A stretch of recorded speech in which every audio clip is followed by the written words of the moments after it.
What's happening? Welcome into 104.5 The Zone, live from St. Thomas Sports Park. We are back out here at Titans training camp practice. Looks like we're taking in a little bit of team right now. Looks like it's the threes on the threes. Malik Willis at quarterback. You've got a couple of guys breaking a run. Rotating in there. Nice little run by Jabari Small, moving the chains here in the early going. Practice is scheduled to conclude about 10:30. At that point, Tavondre Sweat will join us here at our setup. We'll get all the insights about how he's been able to succeed so far at camp. And certainly, Lucas, I know that you and Brad Hopkins, as well as myself and several other of our media friends and colleagues, were taking in some offensive line, defensive line, one-on-one drills earlier today. 615-737-1045 is the number if you want to join the conversation. We'd be happy to have you at any point. Facebook, YouTube, Twitter, and Twitch. Also live streaming. Lucas does not want to wave to the audience. That is indicative of his position as being above the people, not man of the people. We've got Kirby. We've got all kinds of other people out here babysitting us, as well as Jackson back in the studio, making it go.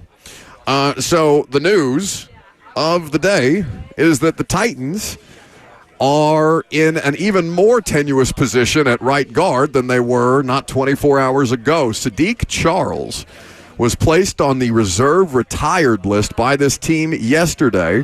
If you're unfamiliar with Sadiq Charles, you shouldn't be. He's been your starting right guard basically since the spring. He was scheduled to be the starting right guard as we continued into preseason action. And based on our conversations with Brian Callahan this morning, and also just doing a little due diligence about, hey, did we miss anything here? Did something happen? No, guy's just tired of football. Doesn't want to do it anymore. Decided to do it in the middle of training camp. Decided to give the money back.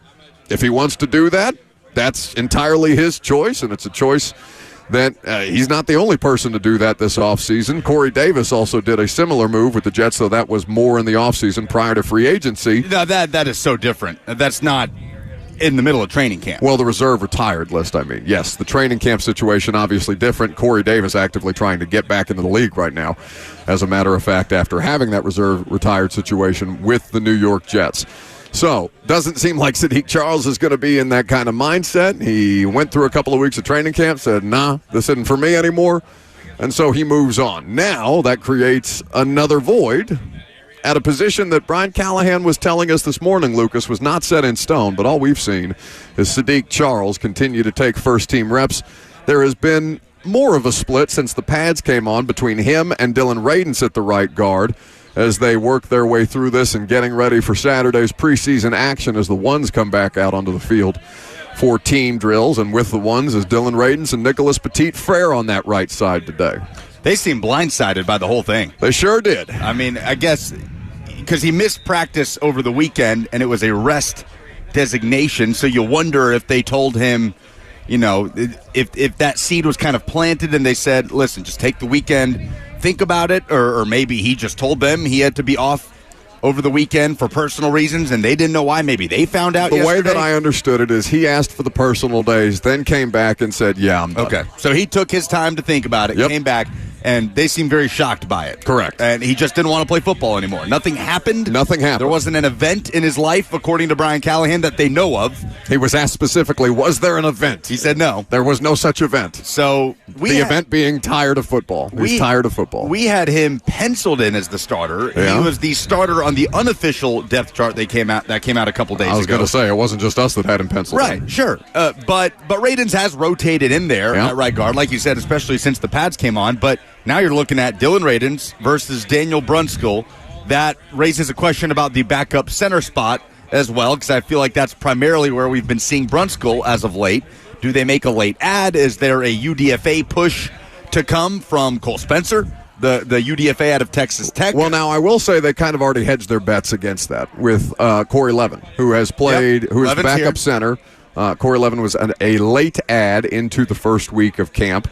So they were at least hedging their bets against offensive line depth early on, and they've continued to do that with roster churn and things of the like. But Corey Levin has played both center at guard. Brunskill has played both center and guard. Did he come down with that? Calvin Ridley stays making. Did he catch that ball? Circus catches. Wow. I mean, that was incredible. I mean, he snagged that. He had a play earlier that we were watching about a half hour ago. Alabama on Alabama crime. Shaheem Carter had blanket coverage on him down the left sideline, and he somehow came up with the ball. That is the third circus catch that Calvin Ridley has made this morning at training camp. I mean, practice started at about 8:30, so he's had a little bit of time, but the circus catches with Calvin Ridley, and it's not like there hasn't been good coverage. Shy Carter, as you mentioned, was all over him. And there were a couple of different defensive backs in the area, so I don't want to just pin that on Shy Carter. Sure, but he was blanketed all over Calvin Ridley, and they all seem to happen on the sideline. It's the toe taps. It's always those crazy, he climbs the ladder for it and somehow gets both sets of toes inbounds. It is incredible. He has been fun to watch in camp. But yes, big opportunity for Dylan Radins, big opportunity for Cole Spencer, the UDFA, and a big concern for the Titans on the right side of the O-line. Yeah. 615-737-1045 is the number. Like I said, Tavondre Sweat will join us at our training camp broadcast setup.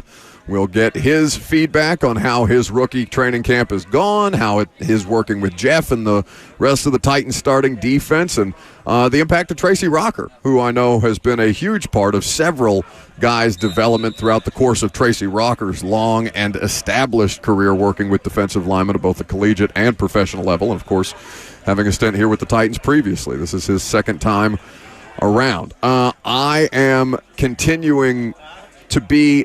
So what does it say about Dylan Radins that two NFL coaching staffs and, 3 offensive line coaches in his 4 years? Yeah, Carter, Hotail, and Callahan. This will be year 4. Radins is in a contract year. So this is a massive opportunity. That's the thing that makes the Charles situation so crazy, because he was on a 1-year deal, and you see guards all over the league making $20 million a year. Now, Sadiq Charles may not be a $20 million a year player or anything like that, but if he plays reasonably well, there is money to be made in the interior offensive line.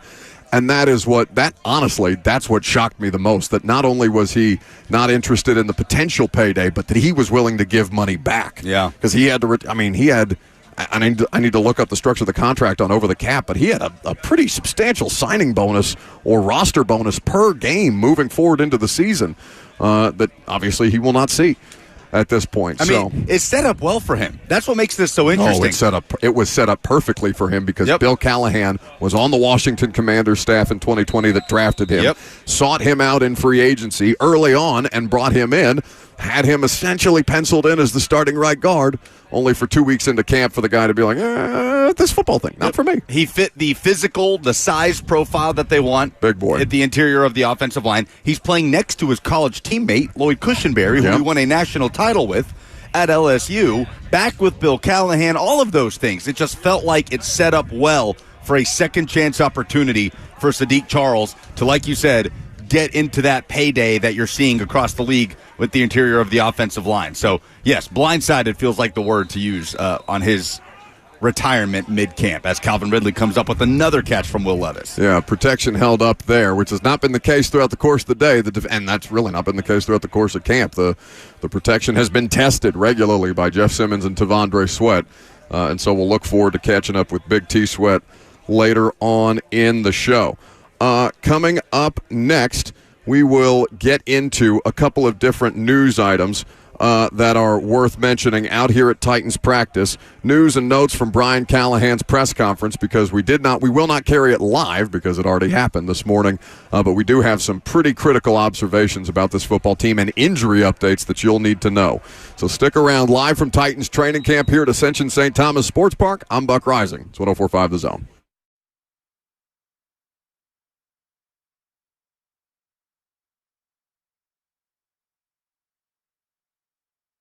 QC Kinetics is here to help you if you are dealing with nagging joint pain, especially in the summer when you're trying to be active. You know how difficult life can be made by that aching joint pain. That's what QC Kinetics is here to help you with. They have regenerative medicine that is proven to help you with no surgery, no drugs, and most importantly, no downtime. The fine folks at QC Kinetics are here to help with all of your joint pain needs, whether it's hips, backs, shoulders, everything that you are dealing with, QC Kinetics will be able to get you in for a free consultation and help you find the solution that makes the most sense for you. In fact, you can check out all of their patient testimonials on any of their social media accounts. In particular, you can check out QC Kinetics on Instagram as well. So call them for a free consultation now at 615-249-4024. That's 615-249-4024 in Nashville, Clarksville, and Murfreesboro.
You ever wonder why so many pro athletes go and use stem cell therapy?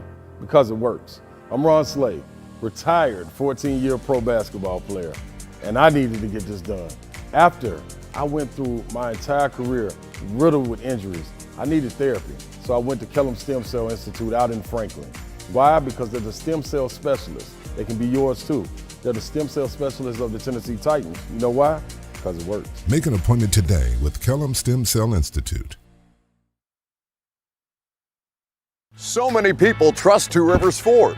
Football players, working moms, business owners. Why? Because Two Rivers Ford has been doing business with integrity for decades. Two Rivers Ford, the South's most trusted Ford dealer.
Welcome back to the show, live from Ascension St. Thomas Sports Park here at Titans Training Camp. Team drills continue, practice ongoing. Tavondre Sweat going to join us after practice wraps up over here at the setup. It's a great time had by all. 615-737-1045 is the number. Don't forget, show is fueled by Hattie B's Hot Chicken. If you're thinking about lunch already, why wouldn't you be? I know Lucas keeps shoveling his face full of snacks and donuts and God knows what else is out here. Wouldn't it be better if you could get an actual meal from an actual restaurant like Hattie B's? Lucas should be smart. Download the mobile Hattie B's app. Get a order. You could get an order delivered here to Ascension St. Thomas Sports Park. I could. The problem is with free dessert. People would be fighting over it. Like people would be just.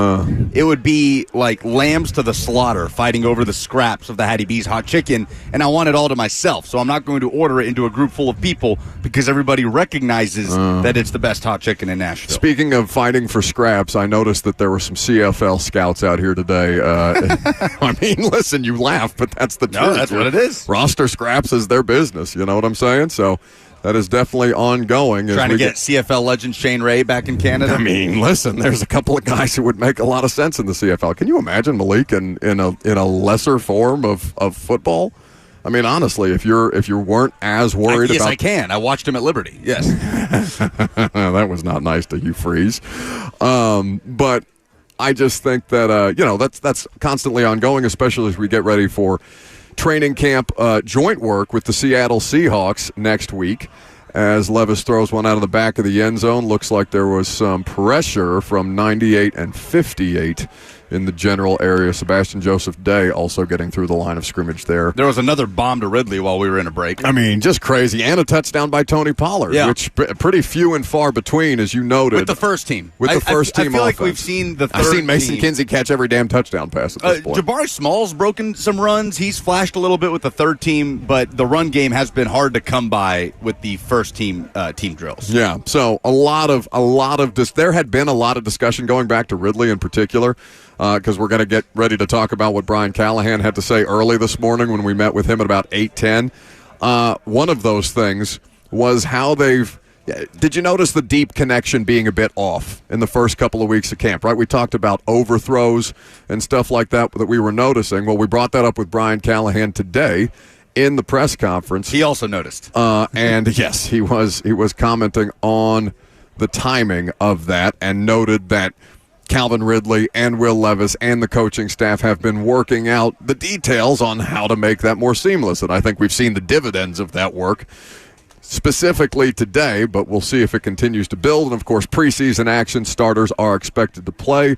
Callahan did mention this morning that he would address how much starters were going to play in the preseason when he speaks in front of TV cameras tomorrow. This was a no video, just kind of beat guys. I know you were over there too.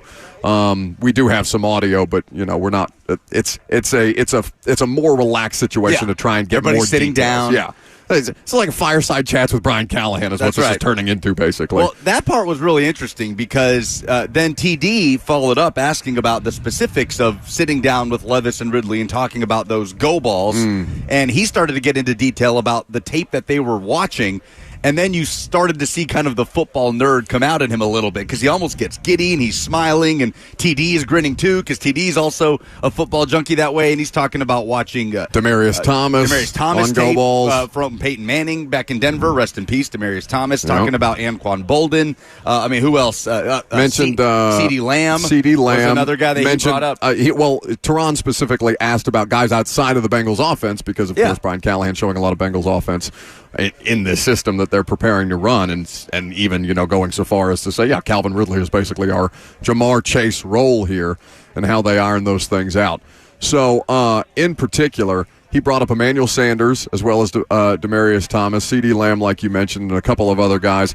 He mentioned some. I guess that's what he meant by older players. I don't know if he was talking about like Bill Callahan older players or Brian Callahan older players from previous stops. But that we are seeing clear and obvious progress on that specific area of Levis and Ridley's game as a part of the offense. Well, so far, he said that because I wrote this down, the Levis-Ridley connection was, quote, not great to start, not consistent enough. Yeah, and just today alone, I feel like we've seen that connection more often and more early than we have seen in any other training camp practice. And we've commented on how many plays Calvin Ridley's been making.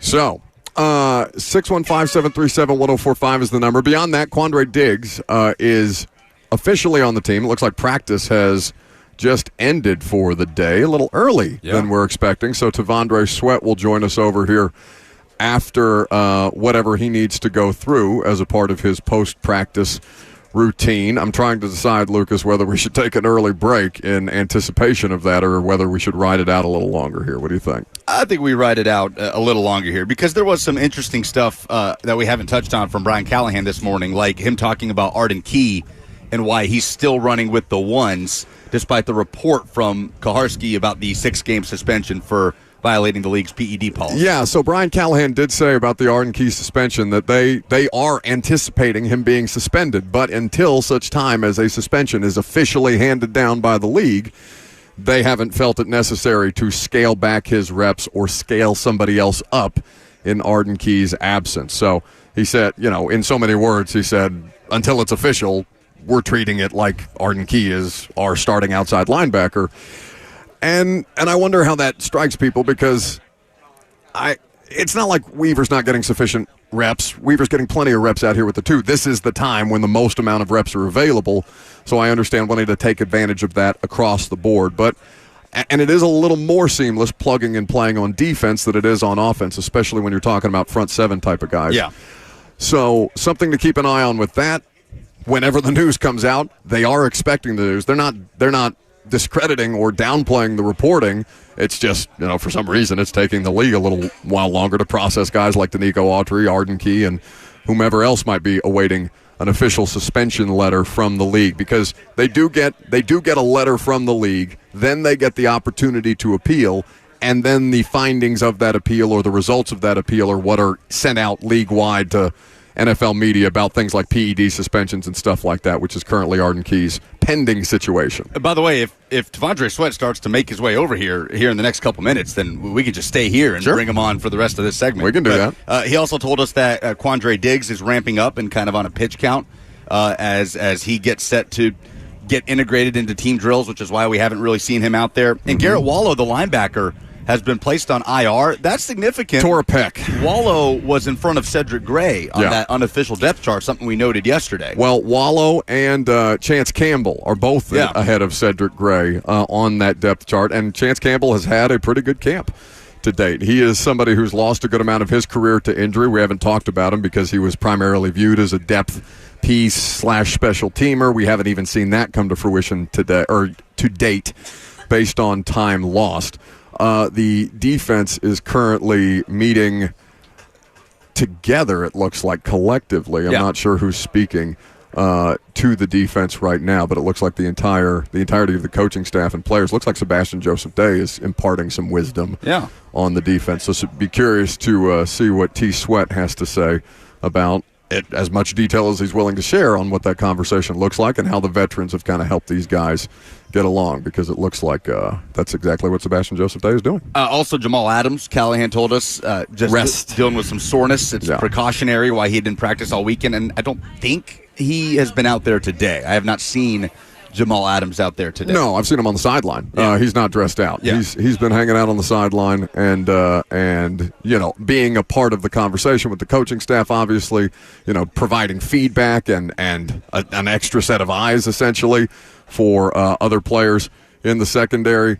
And so that's been the case for Jamal Adams in the past, I want to say 3 practices now, that he has been dealing with that soreness and taking that precautionary rest. And so Caleb Farley returned to practice today for what it's worth.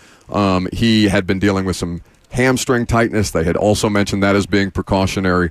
Seems like that has at least allowed them to ramp him back up, or try to. And some interesting stuff from Callahan that we can probably dive into a little bit later, because I feel like it's a discussion in and of itself, and I know we already previewed this position, but about the tight ends and how he views Chigakonkwo and Josh Wiley and kind of the complementary nature of their skill sets, almost like the running back position with Pollard and Spears. No, that's exactly how I well, that's the comparison he made. It's different in the sense that they are different players, and Spears and Pollard are more similar types of players. What they have in Chig and Wiley are two very different players who have two different, essentially, assignments within the scope of their offense. He mentioned Wiley is more of what they call a Y in their offense. Chig is more an F in our conversation with Brian Callahan this morning, and that, he said this at the start of training camp, that there would be no one player that dominates the tight end snaps there, that they would find different ways that both of those guys can help them, whether the snap count ends up being even or slanted in one direction or the other. It'll probably just depend on matchups and things like that from a week-to-week basis, which is, what, like you said, what they're doing with the running backs too. Yeah, he's excited about that room, it sounds like. I think he's just excited to have – he has a lot of different options. It's not like he lacked for top-line options in Cincinnati, right? But the drop-off from the top three and the utilization of the tight end, at least in the Bengals offense, outside of C.J. Uzomah, really. And I think Hayden Hurst had a career year in Cincinnati before going on to take a contract. Was he a Panther after that, I want to say, or was he a Panther and then a Bengal? I want to say he was a Panther after his stint with the Bengals because he was not there last season. Yeah, so we will dive into a couple of different things here in just a second. We'll take a quick break. Tavondre Sweat is going to join us at the table. I'm Buck Rising. It's 104.5 The Zone.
All right. Thank you.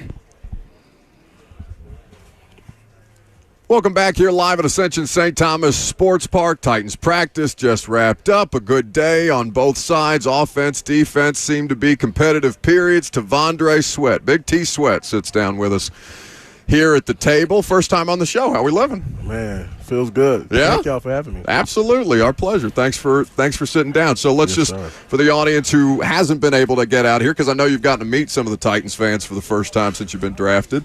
For the audience who can't get out here, though, how would you describe the day of work that y'all got in? We got some great work in today. I mean, Saturday is coming up faster than we know, and I just can't wait for that opportunity to get out there and be in front of all the fans in Nashville. And I just can't wait to play at Nissan Stadium. It's going to be amazing. And just the fans, with the practice we had, the fans, it's amazing. I love the fans, love the energy and everything. Yeah, no, I mean, they seem to really feed off you and JC in particular. I saw JC, walking up and down, getting the crowd hype and stuff like that. They have really, at least in the early going, T'Vondre, it seems like they've really embraced the two of you because they have high expectations for you here. Right. I mean, we're just going to play our ball, and we're going to go out there and do what we do best. I mean, you've been doing what you do best based on what we've seen over here from our vantage point. The battles between you guys on the interior, beyond just the one-on-ones and stuff like that, because I know there's good work being gotten there too, but in the team settings, the battles between you and Jeff and Sebastian and Harold and whoever else might be out there, and Peter and Lloyd Cushenberry and all these guys, what's been that back and forth like? Man, all I can really say about that situation, it's just a great opportunity I have to even play next to Jeff with Sebastian, Colburn, Marlon, TK, all those guys, Q, Isaiah, man. I just learning from those guys, and plus the veteran guys like Jeff and Day. Just amazing, man, how they just coach me up and how we work together, Yeah, so you've been doing football practice a long time in your life, obviously, so this is nothing new. But at the NFL level, what have things been to your expectation? Have there been areas where you might have been surprised about some stuff? What's kind of been the experience? Because I know your head can be swimming your rookie year. I mean, my head is swimming my rookie year, but honestly, I mean, I play ball for a living, and I just come out here every day, give it my all, and do what I do best, and that's playing football. Just coming out here with great energy for my teammates and just being the best I can be and being the best teammate out here. How good does that feel to say you play ball for a living now? Great. Great. Because I saw, obviously, the story that Jimmy Wyatt did on you and the house that you bought for your mother and how important she is, obviously, in 100%. Your life. For people who may not have had the opportunity, you can read it at TennesseeTitans.com. Jimmy did a great job, of course, documenting the situation. What was that like? What was the process like? When did you know that you were going to do that for, or has that always been kind of in the back of your head, with the NFL dream? Crazy story. I've been to what I was going to do with my first check, and that's give my mom a house, her dream home, and I'm a big mama's boy, man, and that's part of the reason why I do it, and because of my mom. I wouldn't be here without my mom, and all the situations I had in life and all the adversity I had in life. Without that woman, like I said, I wouldn't be here. And funny story, the hurricane happened in Houston. The house she was looking at, the one she got, we told her somebody had got it. That's cruel. Yeah. He said, no, Mom. Yeah, that one's off the market. Yeah, because she went to go look at the website again because that's her dream home, and it said pending. And she was like, she texted me, she's like, the house gone? I was like, yeah, Mom. Somebody got the house. That's cold-blooded, man. Yeah, so the whole time I had it. She didn't know. So what was the experience like when she found out, and obviously she was familiar with the house? You guys been looking at it for a while. So when she walked in the house, there was a video of me, as you see on a video that went out. There's a video of me telling her how grateful I am for her and hope she enjoys her new home. Yeah, so that's how I did it. T'Vondre Sweat, Titans nose tackle, hanging out here with us on 104.5 The Zone. So speaking about Sebastian and Jeff and the other vets on the defense that you're working around, saw Sebastian kind of speaking to the entirety of the defense afterwards. Right. obviously those words are for you guys, but the message that he was kind of delivering generally, what can you tell us about what he had to say? Basically, his message was represent the last name on your back. You know what I'm saying? And all of us have names, and you won't go out here and make your name look bad. You know what I mean? Depends on the day or who you ask, but you know, I know what you're saying. He was just basically telling all of us, like, you have a family, you have people that look up to you, and you don't want your name to go bad. You know what I mean? When your name go bad out here in this world, the social media life is crazy. Yeah. So he was just saying, represent your name on your back and give it all you got and build the legacy of your name.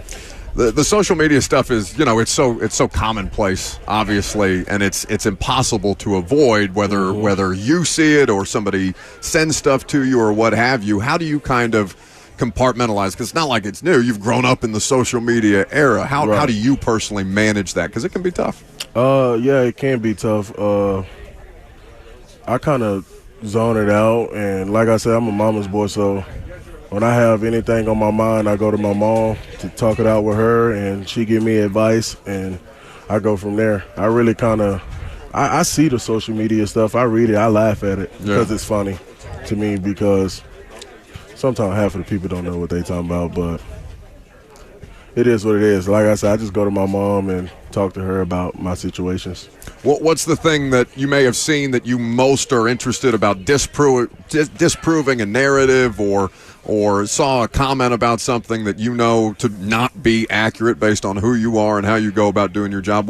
Has there been one thing that's caught your attention that way? Nah, man. Honestly, I'm not here to prove anything to no one. I'm out here just playing the game I love and representing my last name on my back, and that's Sweat.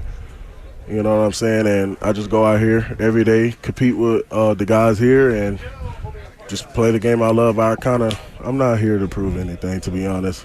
I'm just here to do whatever's best for this team, and I want to win.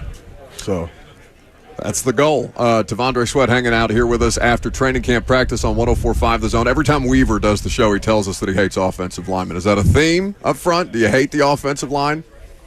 I mean, I don't hate anyone. Unbothered.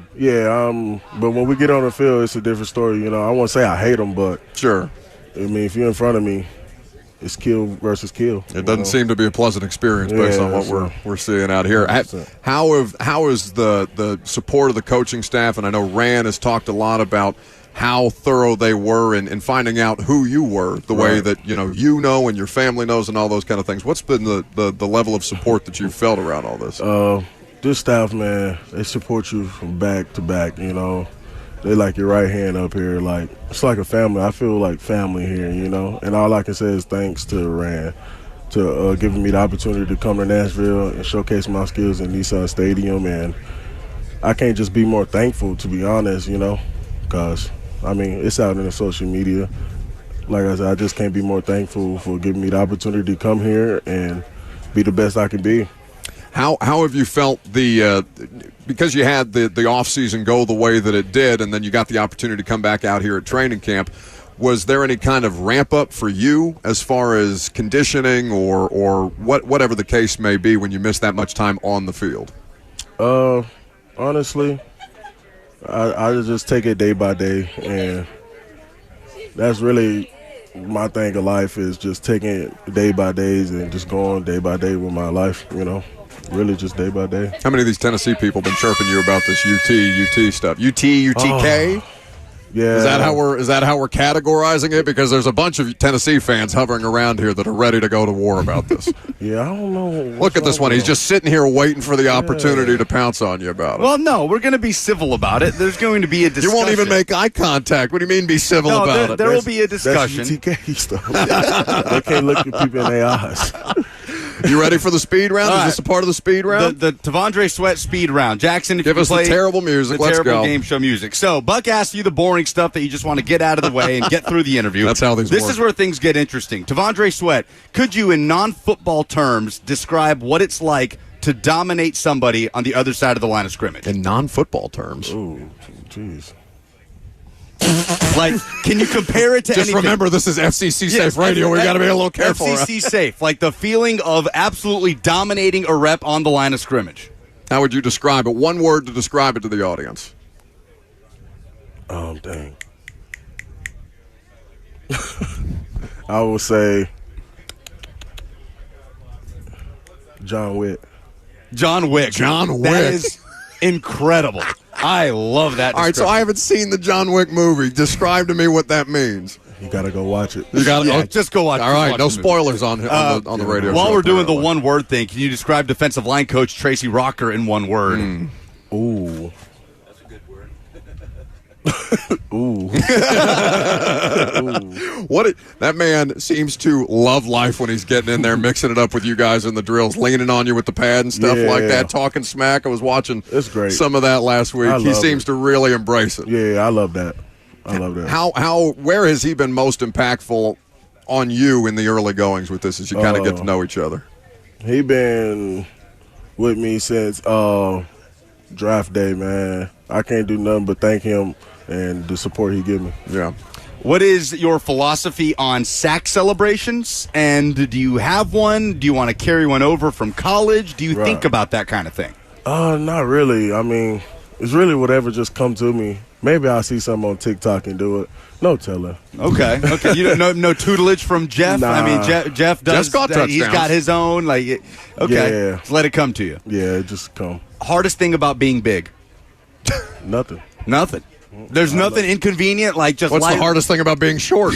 Yeah, but I mean, there's a lot of things about being small, but nothing about being like, I don't know, like planes. Nothing that just make that sometimes it can kind of be an inconvenience. I mean, I'll say planes. That's if I gotta see it, like, but I usually get first class just because I'm big as heck. So. Yeah, no, that makes it worth the money for sure. But I'll probably say just being in small spaces. Yeah. I'm just. But everything's a small space. I'm with always it. bumping people. And people be like, dang, man. No, it's just small spaces. Do you have a favorite Matthew McConaughey moment from when you were playing at Texas, whether a team talk or anything like that? Yes. Y'all, I think it's a video out on the page of me and him, and was talking and stuff. He was just hyping me up and stuff like that. We was talking, chopping it up. So. How often would y'all see him?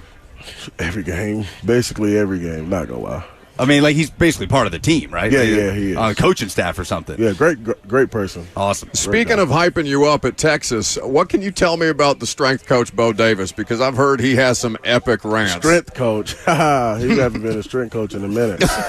That's my guy. That's my day one guy, man. Very, very, very much respect to him. He's part of the reason I'm sitting here today talking on this radio. He played a big part of my life. I mean, I really can just say thank you to him, and I appreciate him. And I'm actually calling him after this. There you go. He's back at LSU now, where he played his college ball. Is there any? So you got Bo Davis going back to LSU. Where does the trash talk come from as a Texas guy? Because there aren't any Oklahoma guys on the roster, right? That I can think of. Here? Not off the top of my head. In the locker room. I don't think so. Yeah. So I'm trying to think of who, like, when football season comes, where the most trash talk will be generated between you and other guys. It's going to be Jeff and that damn cowbell. K9. Oh, there you go. Oh, that's Kenneth right. Murray, of course. That's First right. round pick out of OU. Yeah. Is that already? I mean, is that just constant? Is that year round? All the time. Okay, that makes I sense. don't like those guys, man. Well, speaking of that, I just hate OU. I'm sorry. you may start to hate Tennessee by the time football I'm not worried season about comes. Tennessee. Y'all. Well, hang on. We'll see what happens. Nah. But do you have an official statement on this? Because Mike Keith has brought this up. official statement. Mike What are you Keith- going to do? A press Well, no, but I conference? want to give him an opportunity. I know you've been Get going, to the podium. Come on. back and forth. You and Mike Keith have talked about this a lot, and I saw the Titans put out a video of Mike showing you that the SEC has declared Tennessee as UT in their preseason all-conference picks. Whoa. Texas as Tex. Do you have an official statement on that? Well, first, y'all didn't want us in the SEC anyway. Everybody's scared that Texas came to the SEC. You know what I mean? Just let's be honest. You can't see it, but I his mean, legs are shaking. if you really look at it, all the time we played the SEC school, we beat them. Well, I can think of a couple. Who?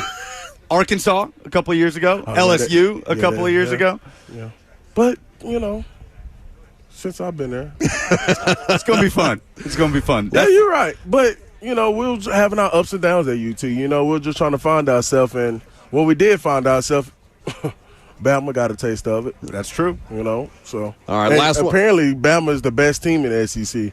Well, they've ruled the roost for a long, long time. It's about to be a different world for a lot of these Bama fans in the audience. We'll see about it. I want to see that. That's it. That's the speed round. Now, I got one more. Who Oh. catches a touchdown pass first, you or JC? Because he won't stop talking about tackle-eligible screens and stuff like that. Me. You? I already have a touchdown. Yeah, he's got the resume book. already. No, as a pro, though. Me. Okay. Yeah, I've been asking him about it, too. It sounds like there's a lot of people chirping a coach about touchdowns. T-Sweat, we appreciate you sitting Thank down y'all. with us. Continued health and success, and continue to look forward to what you're going to do on the football field. Yes, sir. Thank All right. you. Keep things going live from Titans training camp here on 104.5 The Zone.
It is 10:58. Good morning. I'm Lucas Panzica, broadcasting live from Titans training camp at Ascension St. Thomas Sports Park. In Titans news, the team placed offensive lineman Sadiq Charles on the reserve retired list on Tuesday. Charles was competing with Dylan Radins for the starting right guard spot. In NFL news, 49ers running back Christian McCaffrey is set to miss a couple weeks of training camp with a strained calf that will hold him out for all 3 preseason games, including this weekend against the Titans. That is according to head coach Kyle Shanahan. Speaking of the Niners, wide receiver Brandon Ayuk is still seeking a trade. Adam Schefter reported the Patriots have decided not to pursue any trade possibilities for Ayuk. New England and Cleveland were listed as potential destinations earlier this week for the 26-year-old. After a 1-1 draw in regulation, Nashville Soccer Club fell in penalty kicks at New England Revolution Tuesday, falling out of Leagues Cup in the group stage. Nashville will be off for 2.5 weeks before MLS play resumes August 24th. And in Paris, USA men's basketball routed Brazil 122-87 to move on to the Olympic semifinal. Devin Booker, a team-high 18 points. They'll take on Serbia tomorrow afternoon. Players are off the practice field out at Titans practice. Will Levis just got done meeting with the media. Quandre Diggs steps up to the podium now for the first time after becoming a Titan. You will hear from both of those players coming up in this hour. For all your foundation repairs and waterproofing needs, visit USSTN.com. Breaking news at once on your home for the Titans and Vols. This is 104.5 The Zone.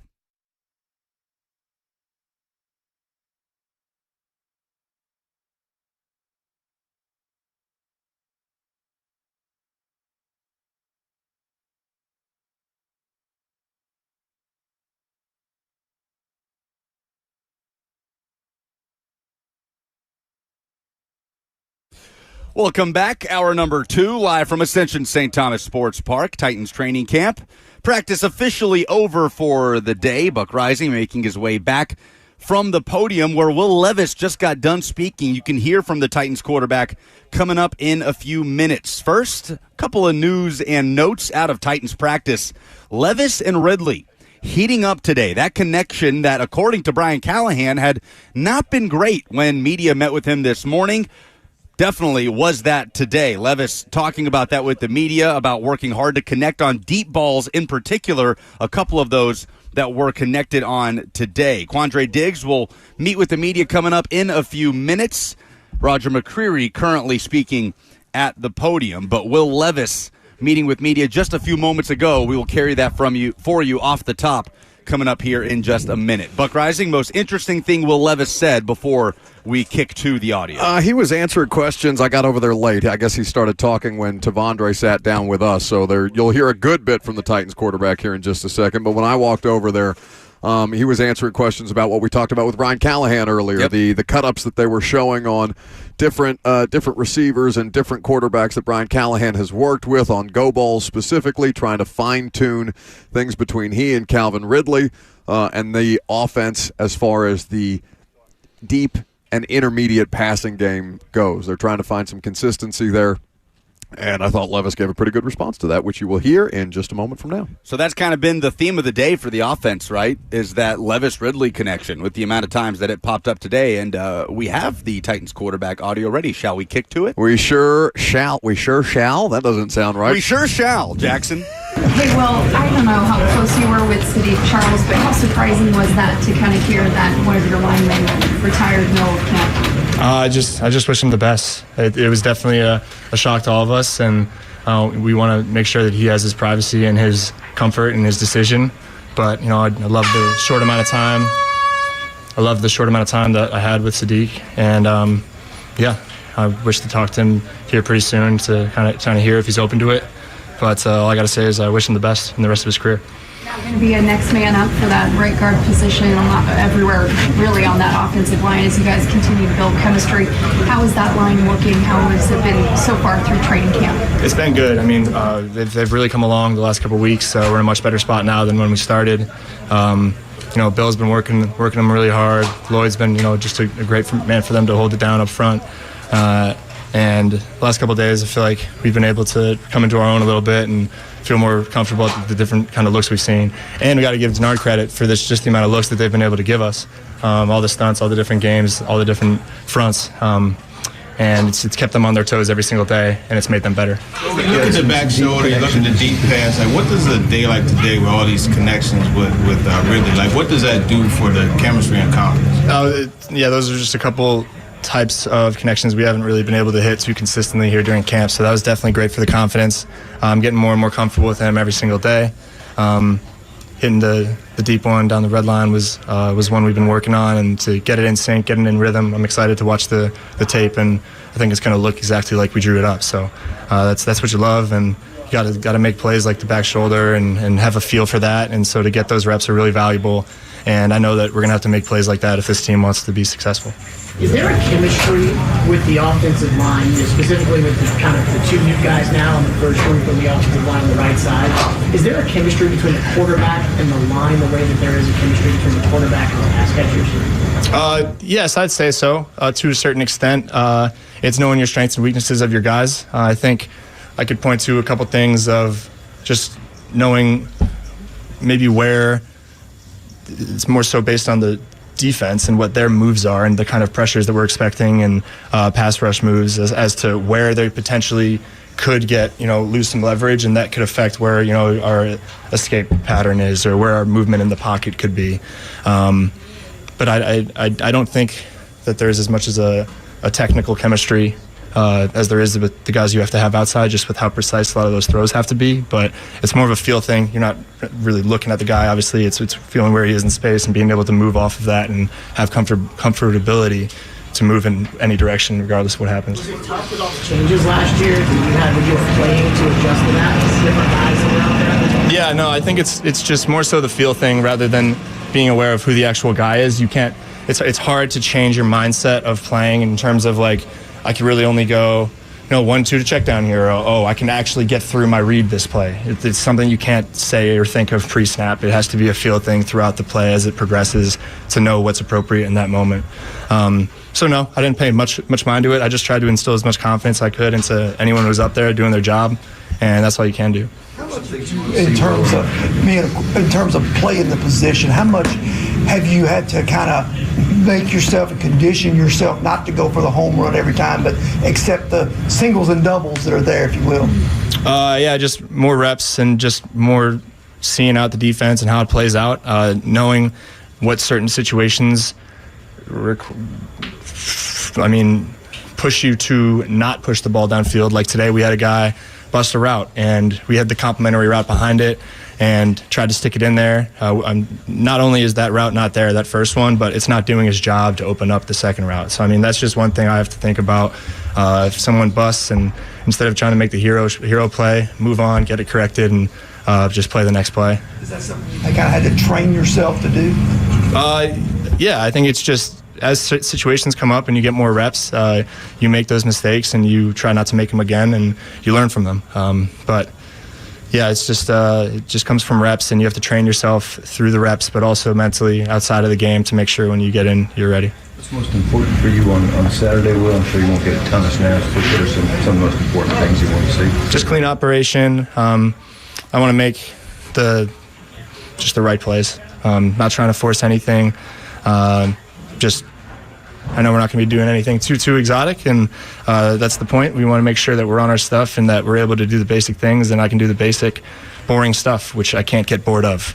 So as a player, I need to understand that, and regardless if it's 5 drives, 1 drive, whatever, we got to make it consistent, because we've done a good job of kind of trending in the right direction here during camp, but that consistency is really the one thing that we want to make more consistent. Guys that you were with last year that you've seen make big strides this offseason and so far in camp, I guess at the receiver position? You got to give credit to NWI. Like, Nick's been playing well. He's always been a guy who's on his stuff, and other receivers are always looking to him to learn from and to make sure that they're on their stuff, because they know Nick's going to be coming prepared every day. He's a guy who doesn't get enough credit around here in this building, deserves a lot of opportunities. And he got paid for a reason. So he's such a great part of this team, and he deserves a lot of looks. How do you feel overall about the red zone one-on-one period? Disappointing. We got to be better. That's an offensive drill. I don't know what the percentages are exactly, but they've definitely had us beat the last couple days. So I try to get them fired up, try to get them get the competition flowing in that period. I got to be better, put the ball in better spots and better timing. But only our second time being able to really work red zone one-on-one, so it is a little different. It's a feel thing, but we got to be better down there, and it's just the bottom line. How big a focus has pocket awareness been for you this offseason? Is that something you focused on, and if so, what are the things you do to try to improve? Yeah, a lot. I mean, you hear, especially earlier in my career, I had a habit in college, of most guys, they don't want to move into the pocket and move into pressure, and they feel like they're most safe, back there and being able to look up and just bounce back around. We got such a great inside push from our D-line with Sweat and Jeff. There's been certain times where in most pockets you're comfortably able to move up, just being able to feel that inside push and knowing when you can't move up that much, and it's more of an in-place reset opposed to an upward. So a few of those times where I'm feeling kind of someone on my chest or not really being able to finish my throws, I know that's because I might have just moved up a little too far in the pocket, and I'm going to be okay with just setting back there a little bit. So that's a situational thing. It depends on what team you're playing, the kind of defensive front, their strengths and weaknesses. But Jeff and Sweat have been giving us great looks, and they're going to win sometimes, and I got to understand that and feel that and be able to just set back in that pocket and be able to deliver the ball well. I know you're thinking a million things, but I'm talking about before you go out on the field, have you ever given thought to that period, how the linemen have the guardian caps, and you ever thought about how, hitting your hand on their helmets, how that could keep you from actually getting hurt? That's a good point. I never really thought about that. It's certainly happened a few times in my career where you come down and whatever to your finger, and it's not fun. So I've maybe capped once or twice this camp, and it might have been worse if they didn't have the caps on. So I never thought about that, though. Talking a little bit about practice pressure, is it a good simulation generally of game pressure, or is the fact that in the back of your head they're not going to hit you kind of make you behave differently? It's a little different, especially when you're working your screen game and stuff like that, which relies on you just wanted that D lineman just to be rushing upfield, but because they know they can't hit you, they can kind of ease up on it and retrace for the screen easily. And then it's also not necessarily realistic in terms of how or if we wanted to evade a defender coming off the edge, they can't get close enough for us to actually work that. So there are certain escapes and ways to move that aren't going to be much different from the games, whether you're moving up and out, whatever. But we just try to teach our guys to not get close enough to us as to we're not going to hit them with our arms. So it's similar, but you're not going to be ever 100% identical. You notice Sweat much out there across the line of scrimmage from you?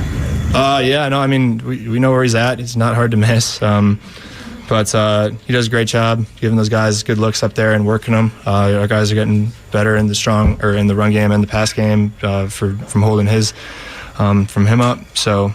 He's been a good player for us, and I'm proud of how he's come out here and handled his rookie season so far. They talked about the simulation between practice pressure and game pressure.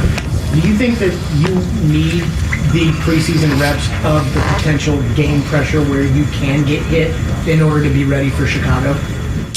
Yeah, I think they'll help. I'd love to step off the field not being touched, but it's something that's going to be part of the game, obviously, and I have to understand what my plan of attack is for when I do see that pressure. And I'm just excited to play these preseason games out in whatever capacity they want me to, and I'm going to respond to pressure how I see fit.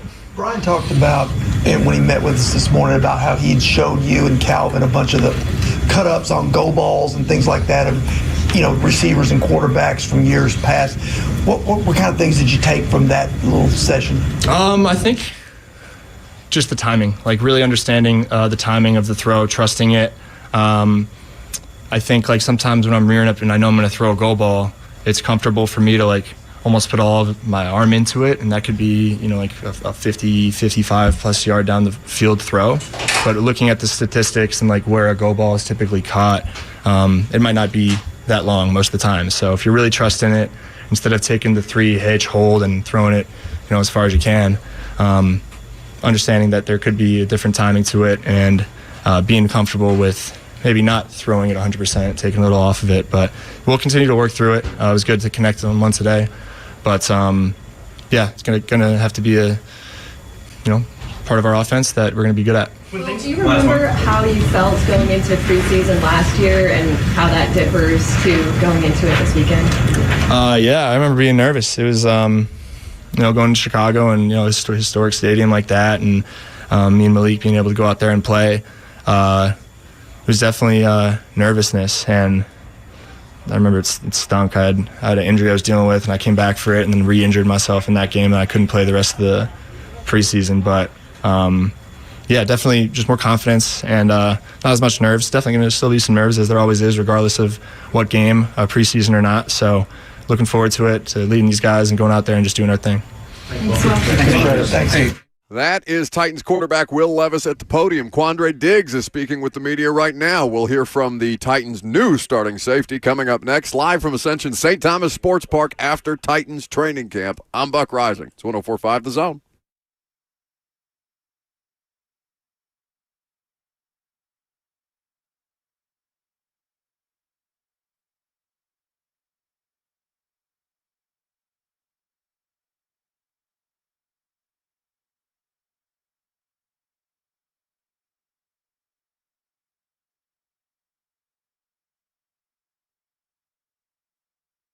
You're driving around Middle Tennessee, I know you've seen the Ford Bronco all over the road, and they are, like the football players say, built different. Soft tops, hard tops, big bend, heritage style with the white tops, black diamonds, Raptors, and the smaller Bronco Sports.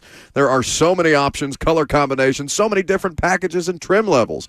That's why the Two Rivers Ford team invites you to get to know the Ford Bronco. It's an open invite. You don't need to be in the market for a vehicle. The Two Rivers Ford team of Bronco experts are on hand to introduce you to the Ford Bronco, answer all your questions, let you test drive the vehicles, and show you the on-road and off-road capabilities that these great vehicles have to provide. And remember, the Two Rivers Ford sales team does not work on commission, so there is no pressure on you throughout the course of the car buying experience. They're there to educate you, answer your questions, and introduce you to a really cool vehicle that you might not know a lot about. So go see my friends at Two Rivers Ford in Mount Juliet, just 7 miles east of BNA, and get to know the Ford Bronco, because Two Rivers Ford is your Ford Bronco headquarters.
Welcome back to the show, live from Ascension St. Thomas Sports Park here on 104.5 The Zone. The press conferences have concluded, but we have huge news in the world of football, both college and I guess technically pro. Yes. Because this person transcends both worlds.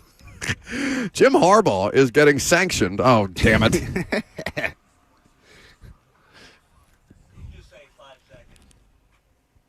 Did you feel good about that? It's been a while since you've been able to railroad me with the breaking sports laser light show. Do you feel good about yourself back there? Well done. Highlight of my day. I'm certain. Well, there's precious few highlights when you're stuck back there in that tiny little closet while we do the radio show out here. So I'm glad that we could make you happy for at least some point in the 3 hours of radio. Feels good out here. Anyway, Jim Harbaugh is being sanctioned by the NCAA in a recruiting probe. This is being reported by Angelique Chengelis, forgive me, Angelique, if I've mispronounced your name, of the Detroit News. Well, the NCAA has publicly put out the results of the investigation. And the details are being reported by the Detroit News. So, former Michigan football head coach Jim Harbaugh has been punished by the NCAA with a 4-year show cause order and a 1-year suspension for violating head coach responsibility obligations, quote, unethical conduct, and failure to promote, quote, an atmosphere of compliance for his role in an investigation into impermissible recruiting in 2021 during a COVID-19 dead period. There is a 52-page public decision from the Division I Committee on Infractions on Wednesday that said Harbaugh failed to meet his responsibility to cooperate with the investigation.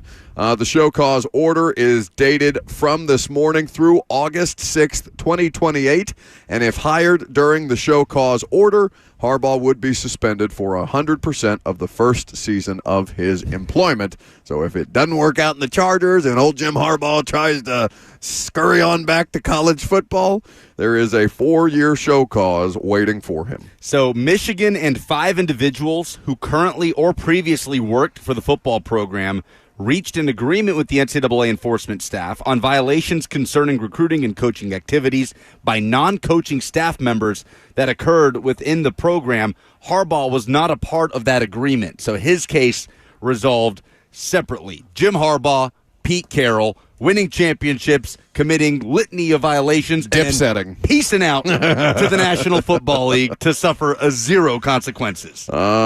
Just took the title and ran. That's the Jim Harbaugh story. Jackson, do you have the Jim Harbaugh press conference from the other day where he's citing the mantra under which he grew up under? Yeah, I do have a comment on that. Never lie, never cheat, never steal. I was raised with that lesson. I have raised my family on that lesson. I have preached that lesson to the teams that I've coached. No one's perfect. If you stumble, you apologize, and you make it right. Today, I do not apologize. I did not participate, was not aware, nor complicit in those said allegations. So for me, it's back to work and attacking with an enthusiasm unknown to mankind. I just want to say from the bottom of my heart, I'd like to take this chance to apologize to absolutely nobody. The double champ does what the he wants. Yeah, that's Jim Harbaugh. Well, today. Worth noting that was Harbaugh commenting on allegations of cheating. No, don't bog this down with facts. And sign stealing, not the recruiting violations. He did not answer any questions about that, but it all feels like it applies. Yeah, it's all applicable. So that is the latest with Jim Harbaugh. Do we await then some kind of punishment for Sharon Moore? Yeah, that's what's interesting is Moore, one of these current or former Michigan staff members. He was a tight ends coach on the Michigan staff during the 2020 season, in which I would add Joe Milton, Patriots legend and future starting quarterback, was the quarterback of the Michigan Wolverines.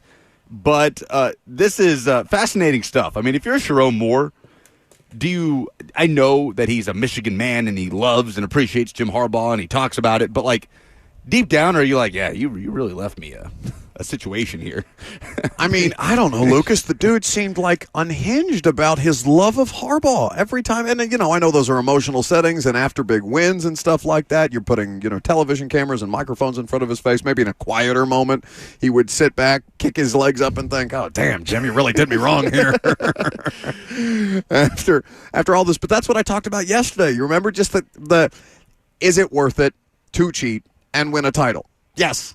like that's to all of you. I mean, we've been consistent. At least I've been consistent on this as a show. I am anti-sportsmanship. I am all of the cheating. People don't forget. I've been consistent in that mold. All right, it is worth it to cheat because you win, and then in the case of Jim Harbaugh, when you get to those levels, or Pete Carroll, you can get the hell out of there and let somebody else deal with the bag. Now, is it worth it to the people that come after you?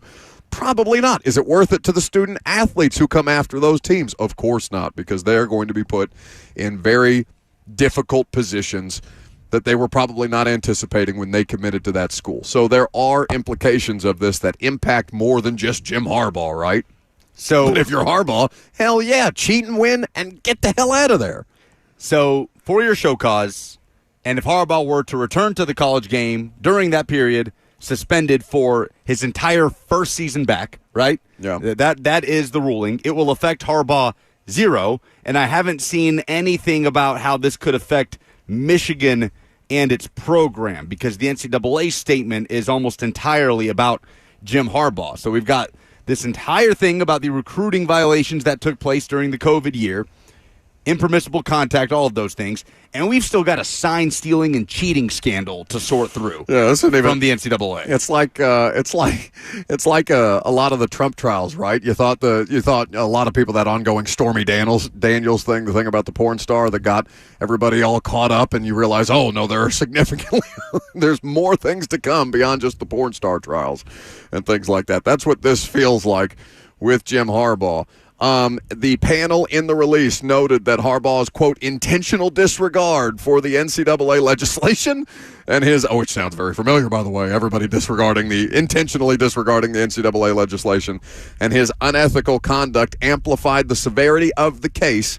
With that, the NCAA classified Harbaugh's case as level 1 aggravated violation. So not just your standard level 1 violation for Jim Harbaugh getting a show cause here, but level 1 aggravated level 1 violations, aggravated violations. Is that it just says level 1 aggravated violations is the word that I'm looking for there. So that's the latest with Jim Harbaugh.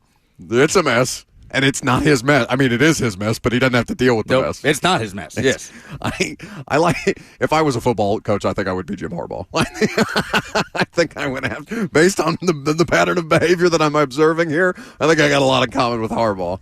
Just make a mess for you and then leave you holding the bag and run away somewhere else. Because if you're Jim Harbaugh, then you're good on the college football stuff. Like, you did your thing, right? You really made a name for yourself at San Diego State, and then, or not San Diego State, but San Diego, right? And then Stanford. Mm-hmm. And then you left the NFL to go back to your alma mater. You did the thing. You got your alma mater to a national title for the first time since 1997, and then you left. There's nothing more for Jim Harbaugh in the college game. So, yeah, this affects him 0. This won't even make a dent in his day. If I'm Jim Harbaugh, I'm chuckling when I'm reading. He was damn near chuckling in that press conference. Yes. Attack with an enthusiasm unknown to mankind. Oh, my goodness. Incredible stuff there. I mean, just a great story all around, unless you're somebody who's currently on the Michigan Wolverines roster, and then you're probably terrified about what your next couple of years of football is going to look like from a competitive standpoint. Right now they're being projected where? 8th, around between 8 and 10 in the preseason polls. I know they were 8th in the coaches' polls that we talked about, I believe, yesterday or the day before. 615-737-1045 is how you can join the discussion. So there's a couple of different things here that are worth noting from Titans practice, and we let you hear from Will Levis earlier on in the show. We carried a portion of that press conference, and you'll hear from Tavondre Sweat a little later on if you missed any of our discussion there as we preview the Titans' interior defensive line. But with Levis in particular, there was some audio, Lucas, that I know you wanted to highlight about what they've been working on and how they've tried to improve, specifically in the deep passing game. He spoke about Calvin Ridley, Jackson, if you have that audio at your disposal, because they have had a very clear and obvious connection as camp has progressed. You mentioned, Lucas, the idea of Hopkins. The absence is not a good thing, of course, but can it kind of expedite the process for Will of growing and developing with a lot of other new targets, because Hopkins, maybe he doesn't have it completely 100% down for forever and always with DeAndre Hopkins, but you have that chemistry, you have that established repertoire, and that is something that they're working through. So this is Will Levis speaking about his connection with Calvin Ridley. Those are just a couple types of connections we haven't really been able to hit too consistently here during camp, so that was definitely great for the confidence. I'm getting more and more comfortable with him every single day. Hitting the deep one down the red line was one we've been working on, and to get it in sync, get it in rhythm, I'm excited to watch the tape, and I think it's going to look exactly like we drew it up. So that's what you love, and you got to make plays like the back shoulder and have a feel for that, and so to get those reps are really valuable, and I know that we're going to have to make plays like that if this team wants to be successful.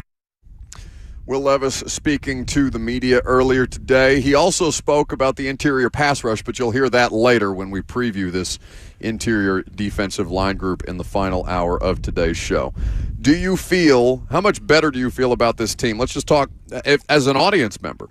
I know a lot of you guys haven't been able to, the majority of you haven't been able to see Calvin Ridley or Will Levis or what have you. Maybe a handful of you got out to the Nissan Stadium Open practice. Maybe some of you are driving home from practice right now in your cars listening to us after taking in a day on the field. But I will tell you that I feel considerably better about this team's ceiling because of Calvin Ridley's presence and how much of a difference maker he is on the practice field. This is not a training camp darling, right? This is not Kenneth Murray or Kyle Phillips or Josh Wiley, who made a couple of nice plays out here today. Even Tavondre Sweat, who has been dominant in training camp but has yet to prove it at the NFL level. This is a proven commodity NFL wide receiver that had a year last year that was not unsatisfactory, but not to his standards, even though he had 1,000 yards, even though he had eight touchdowns for the Jags offense last year. It was not good. It was not crisp in the early going for the Jags offense. If you go back and watch those early games, drops in the red zone, things like that, off kilter. You want to talk about getting on the same page with your wide receivers. Trevor Lawrence kind of struggled to find that level of consistency, not just with Calvin Ridley, but on the whole. And he also played through injury, so worth noting that. But that Calvin Ridley is here, that Calvin Ridley has already had the knock off the rust season in Jacksonville. Exactly. And now comes in here with just being more fine-tuned. I mean, it is to the benefit of the Titans offense, obviously, but the Titans defensive backs are playing as tight a coverage as humanly possible, and they're still getting balls caught over their head. He has been so fun to watch. The best case scenario should be really exciting for Titans fans, specifically with Calvin Ridley. Because of him. Because of this offense. Because like you said, last year was his first time playing football in 2 years.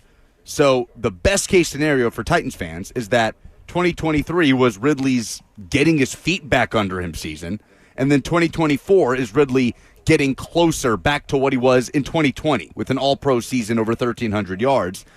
Now, obviously, a lot of that has to do with Will Levis and his consistency. A lot of that has to do with the pass protection that they get up front, the run game, how that complements the passing game, because run game has not been great at camp so far. The defense is winning up front in those battles. So it's going to be something to monitor, but the prospect of what Calvin Ridley can do for this offense is and should be extremely exciting for Titans fans, especially with just he is as advertised so far in training camp. And I'd say he's better than as advertised. Sure. The paycheck, he's justifying the paycheck. And again, it's 100%. Training camp practice. Yep. And I think we'll be able to have a larger conversation with the audience after Saturday, because they will now see, at least to some degree, right, the connection between Ridley and Levis. How much they're actually going to show as an offense.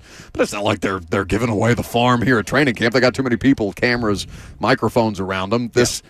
What we have seen out here should be translatable to the preseason games for the audience to be able to take in at the same level that we are, or at least to some extent. Also worth noting, speaking of the wide receivers, because I know a lot of people were asking about it, Teron Davenport was tweeting this out, that Traylon Burks came down kind of awkwardly going up for a ball and was limping around a little bit, but then seemed to be fine, was walking around normally on the sideline. Lucas, that's the second time when they were doing that. kicking drills. But just something that, I know Teron Davenport was tweeting about it. I've seen people in the F&M Bank chat asking for an update on it. So I suppose, Burks will probably be out here again tomorrow, and then maybe it comes up with Callahan tomorrow in his presser. But, I know a lot of people had seen that tweet from TD. But like I said, TD followed up with Burks was walking around normally on the sideline afterwards.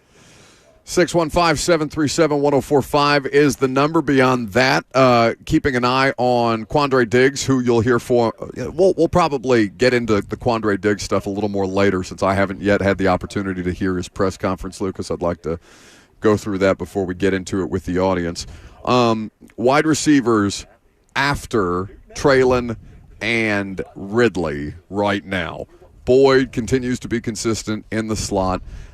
Noticing a lot of the similar themes that we took away from the Nissan Stadium Open practice, which is motion to dictate terms and how they're finding advantageous matchups. Now, Ridley may be able to create advantageous matchups unto himself, but he is being schemed into advantageous positions, which is exactly the kind of player coach or player scheme marriage that you're looking for. Not only is the player talented, but they're finding ways to get him the ball in space and creating these windows. Yes, he can make contested catches, but they're also creating windows for Boyd, for Ridley, for Burks, for Hopkins when he's been out here, and other guys if they're able to execute from the protection standpoint, because the protection has been a struggle still. Yep. At all three levels of offense, first team, second team, third team, the defensive line has continued to win those battles. I would say, other than period to period, you see moments of competitiveness, but on aggregate,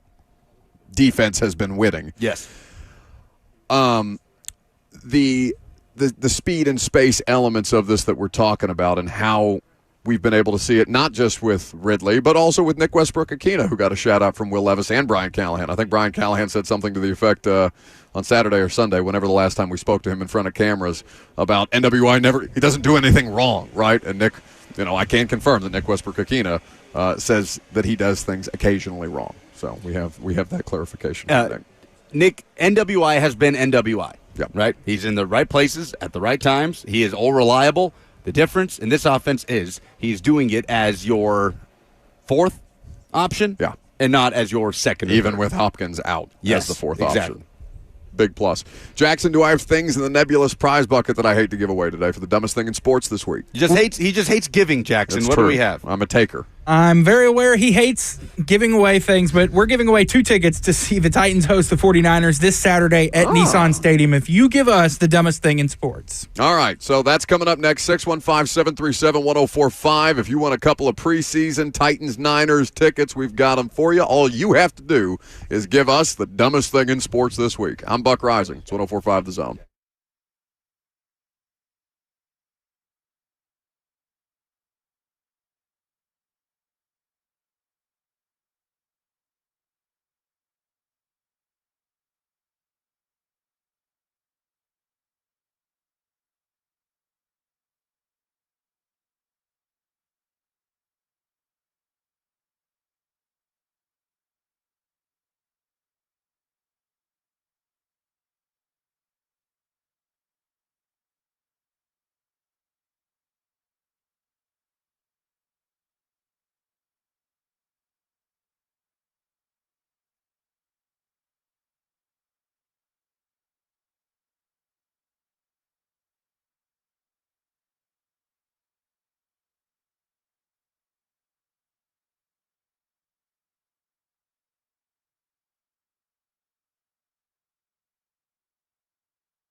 is. And in the dumbest thing in sports this week, you always have the opportunity to win prizes if you bring the best moment of stupidity in sports to the table. This week, the prize, 2 tickets to Titans and Niners on Sunday for some preseason, the initial preseason action. You'll certainly be guaranteed to see some starters in this as well. The new look offense for the first time. If there ever was a reason to get excited about the preseason, it seems like this is the time. So 615-737-1045 for the dumbest thing in sports this week and a chance to win some Titans tickets. A reminder, once you've submitted your dumbest thing in sports, stay on hold so Jackson will be able to contact you if you win the tickets. Mine is Australian field hockey player Tom Craig. Oh, yes. Yes, I know him well. Do you? Yeah, legend. Field hockey. No, I've never heard of him. Okay, well, he was found in Paris. Turns out you don't know him, but the Parisian authorities do. Not the Francinian authorities, but the Parisian authorities do. The FPD. Because Francinian PD. So, because he bought cocaine on the streets of Paris following his participation in the Olympics. According to the Herald Sun, Craig was arrested on Tuesday, 2 days after Team Australia's elimination from the games. So what do you do when you're eliminated from the games in field hockey and you're strolling the streets of Paris and you got all this extra time on your hands in the Olympic Village? You find your little booger sugar on the streets of Paris and test out their wares that way. Tom Craig, you cannot be on internationally broadcast television buying illicit drugs in the street of a country that you are not from. Because have we not learned our lesson as far as the international drug deals go? Okay? It is legal in some places. It is very much in a lot of other places.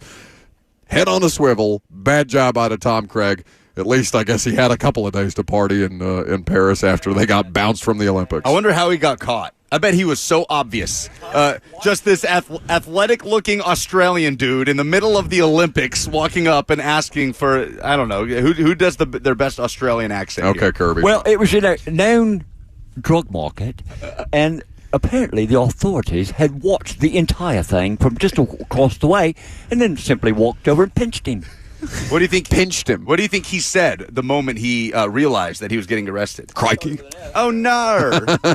My dumbest thing in sports this week is punching helmets. Yeah, don't do it. A tradition unlike any other in the National Football League. Have you seen what is happening between Giants and Lions in joint practices? I didn't, but I saw they got fined for it by the league today, both teams. Each team fined $200,000 for multiple fights at joint practices this week. The NFL confirmed that today. According to ESPN, over a dozen scuffles over 2 days of joint practices breaking out between the two. Daniel Jones was starting fights out there, and you've got Malik Neighbors throwing haymakers against Lions safety Kirby Joseph, who, as Robert pointed out, goes about it a little more smartly because Malik Neighbors is going left hook, right hook, like just colliding his fist with the helmet, while Joseph is going for the uppercut. He's trying to get under the face mask and onto the chin and not potentially break his hand on a helmet. But always the dumbest thing in sports this week. They had to cancel the final period of Tuesday's practice because it just kept happening. So year in and year out, we do this, and the Giants and Lions having to go into the pocketbook because of it this year. Quickly, Jackson, before we get to the phone calls, what's your dumbest thing in sports this week? So yesterday, I think we talked about it off air, that FIU sold their stadium naming rights to Pitbull, right? We did not talk about it off air, but I did see this headline, yes. Well, they also sold their field name rights, and it is now the full name of the FIU stadium is South Dade Kia Field at Pitbull Stadium. And I just think that name is ridiculous. Pitbull Stadium? Yes. Amazing. I love that so much. Did you see people making jokes on Twitter about Game Day instead of Game Day? Oh, really? I thought you were going to say, so Pitbull is featured on a stadium now. He's already been featured in every pop song ever made known to man, so now he has to be featured on a stadium. That's right. 615-737-1045 is the number for the opportunity to win some Titans-Niners tickets this Saturday at Nissan Stadium. Let's start with Danny up first. Hey, what up, guys? So, in my opinion, the dumbest thing in sports is the sports media and overall media reporting, false reporting of a male in boxing at the Olympics. Oh. And I will admit and kick myself in the rear end on this one because I made comments without having all the facts because these guys misreported it so blatantly and so horribly. This person has a very unique genetic condition where she was born a female with female parts, but has an X and a Y chromosome. This is not a man in female boxing. This is an athlete with a unique genetic condition that worked her entire life and dominated her sport and then dominated her competition in the Olympics. And I'm saying her correctly. It was a female with a unique genetic condition. This is no different than the genetic uniqueness of the greatest Olympic athlete of all time, Michael Phelps, having larger and wider feet than is normal for a person of his size and stature, or someone like we'll stop there. I won't ramble. Dumbest thing in sports, the misreporting of that. It was two ladies. One got whooped, one didn't. Get over it. One quit and one didn't. That was the headline. And in fact, Angela Carini, the Italian boxer who did quit that match, put out a public apology to Imani Khalif. Yeah. Forgive me if I've mispronounced that. Offered a public apology to the Algerian fighter Imani Khalif for her post-fight behavior, which helped fuel conspiracy theories about Khalif's gender and stoked right-wing outrage over transgender athletes in competitive sports, as I read this headline from Fox. That is a really dangerous thing on an international scale that happened in an instant, because you remember the day that it happened, you were telling me about it. I hadn't seen it. I also saw the initial reporting about it. Yeah. But yes, I mean, it is illegal in Algeria to be transgender. So she was legitimately put into danger because of misinformation, and it's not the first time that people have been put into danger because of misinformation on the internet. So good submission by Danny. Let's go to David up next. Hey, how y'all doing today, man? Good. My dumbest thing in sports, man, has to be the Paraguayan, I think that's how you say that, swimmer. She's fine. Don't get me wrong, she's fine. But she basically used this Olympic trip as a vacation. She lost and then retired immediately after she lost, and was still staying in the village and was going to Disney World, going to tennis matches, drinking. And they kicked out because they say she created an inappropriate environment with the rest of the team and other team members of other countries, and ain't no telling what she was doing. But she's fine. Goodness gracious.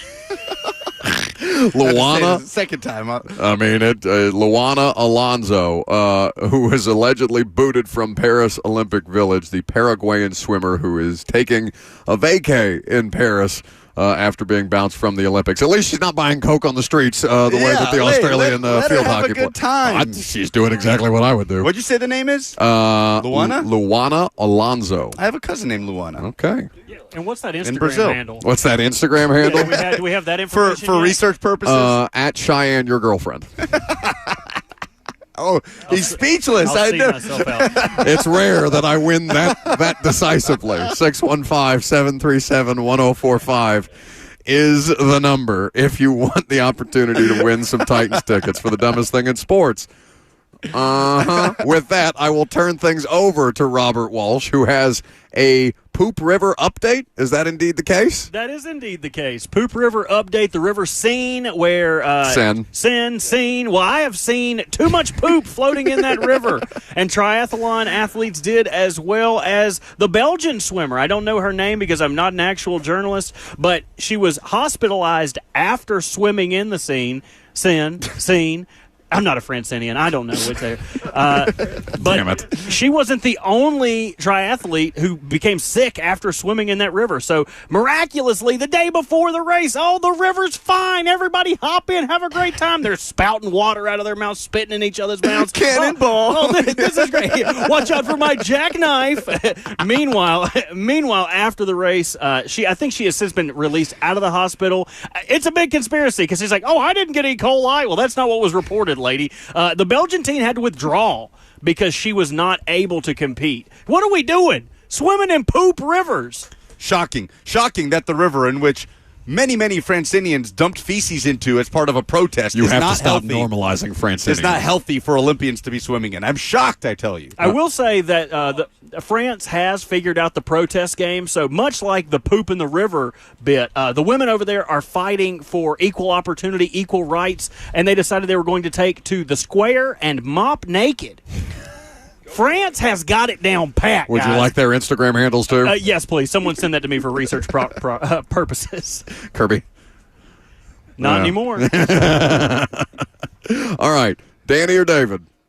Ooh. Who's going to Titans Niners on Danny hung up, Saturday? so it's David. All right. Very good. It's David. Congratulations, David. David, who is ogling, Paraguayan swimmers? I wanted to give it to Danny, but David, you're going to the Titans? No, I think David made me laugh more than Danny did. Danny's made me sad. David's made me laugh, and that's how we typically play this game. That's the dumbest thing in sports this week. Coming up next, we will preview the defensive line group, and you will hear our conversation after practice with interior defensive lineman Tavondre Sweat. Big T Sweat sat down with us. All of that in the final hour. Coming up next, I'm Buck Rising. It's 104.5 The Zone.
It is 12:02. Good afternoon. I'm Lucas Panzica, broadcasting live from Titans training camp at Ascension St. Thomas Sports Park. Players are off the practice field. One theme of the day, the Will Levis to Calvin Ridley connection, which has steadily improved throughout the course of camp as Ridley flashing among the wide receiver group, currently playing without DeAndre Hopkins. Will Levis met with the media after practice and talked about honing that connection with Calvin Ridley. Yeah, those are just a couple types of connections we haven't really been able to hit too consistently here during camp, so that was definitely great for the confidence. Getting more and more comfortable with him every single day. Hitting the deep one down the red line was one we've been working on, and to get it in sync, getting in rhythm, I'm excited to watch the tape, and I think it's going to look exactly like we drew it up. In Titans news, the team placed offensive lineman Sadiq Charles on the reserve retired list on Tuesday. Charles was competing with Dylan Radins for the starting right guard spot. In NFL news, 49ers running back Christian McCaffrey is set to miss a couple weeks of training camp with a strained calf that will hold him out for all 3 preseason games, including this weekend against the Titans. 49ers wide receiver Brandon Ayuk is still seeking a trade. Adam Schefter reported that the Patriots have decided not to pursue any trade possibilities for Ayuk. New England and Cleveland were listed as potential destinations earlier this week for the 26-year-old. For all your foundation repairs and waterproofing needs, visit USSTN.com. Breaking news at once on your home for the Titans and Vols. This is 104.5 The Zone.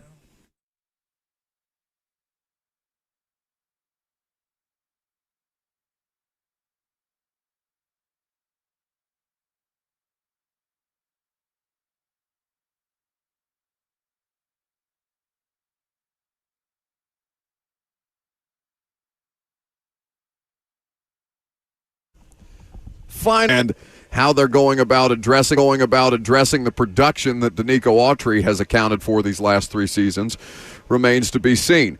But they bring in Sebastian Joseph Day, who is most recently of the 49ers. He was a free agent pickup.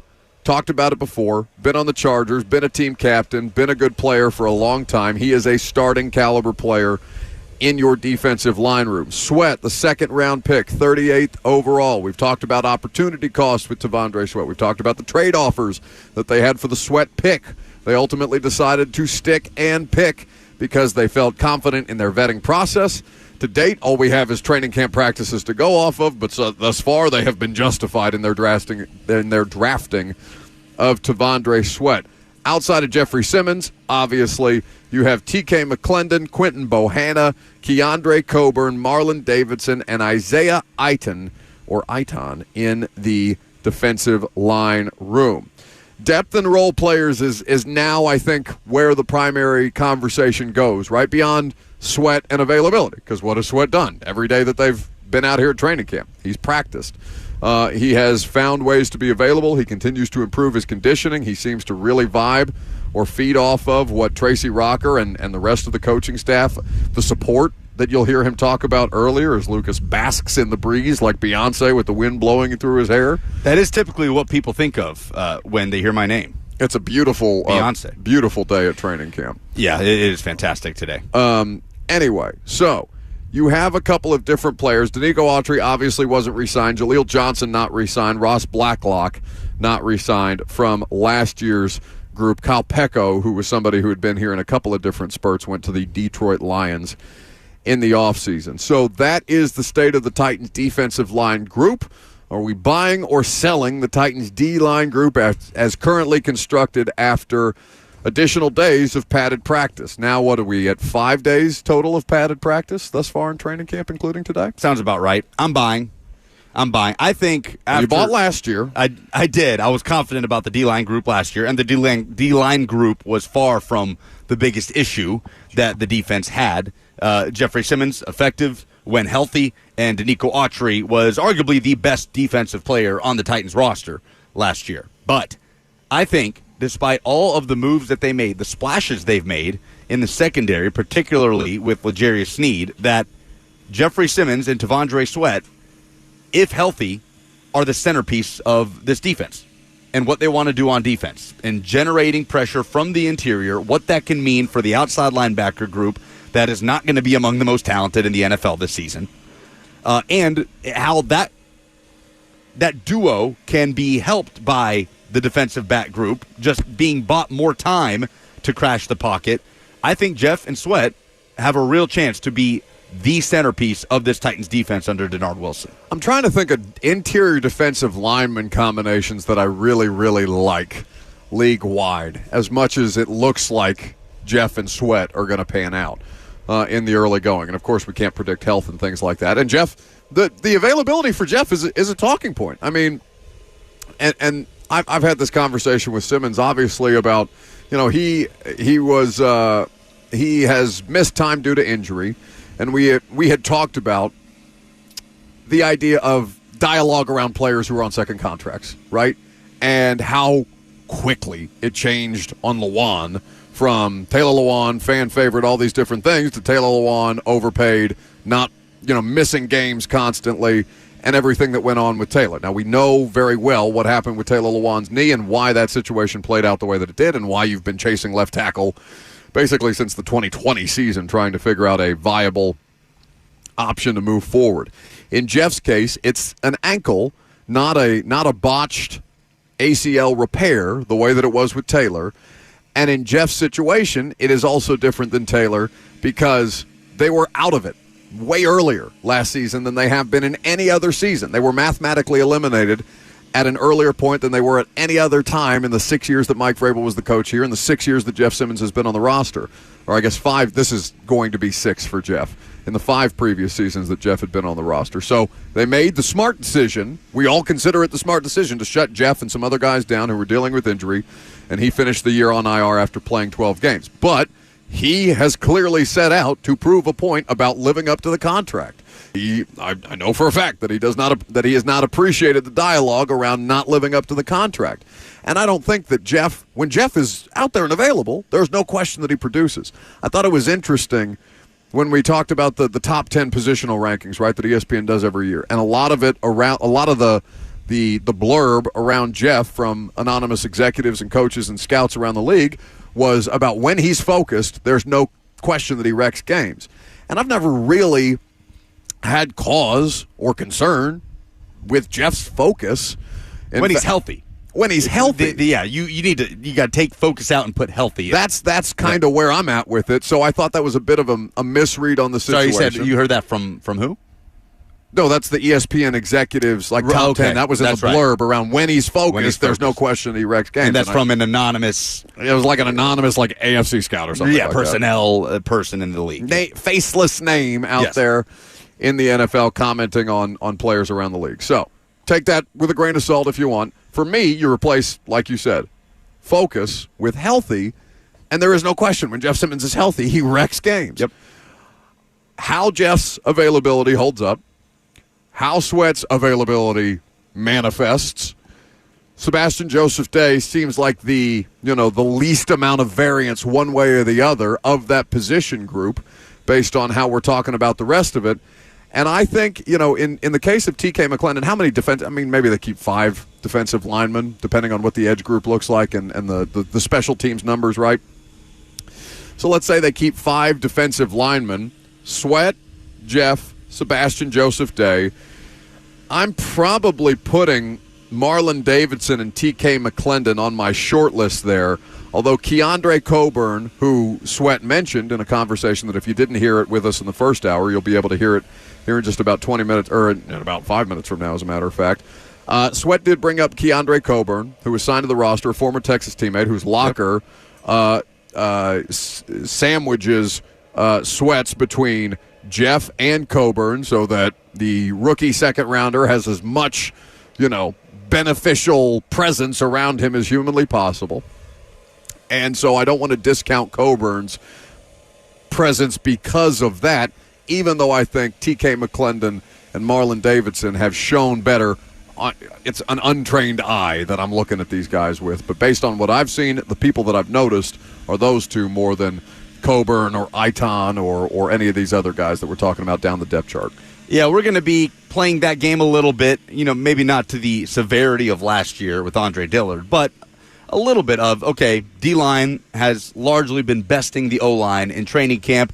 Do we take that? Is it more of the defensive line is going to be a dominant unit? Is it more of the offensive line is going to be a real struggle this year? Now, usually the answer is somewhere in the middle. Last year, the answer was mostly the offensive line is going to really struggle this year. So that remains to be seen where exactly we're going to land on that. But you can it's easy to get really excited when it's not Jeff against Andre Dillard. It's T'Vondre Sweat against Lloyd Cushenberry, who we know is an established player in this league at center.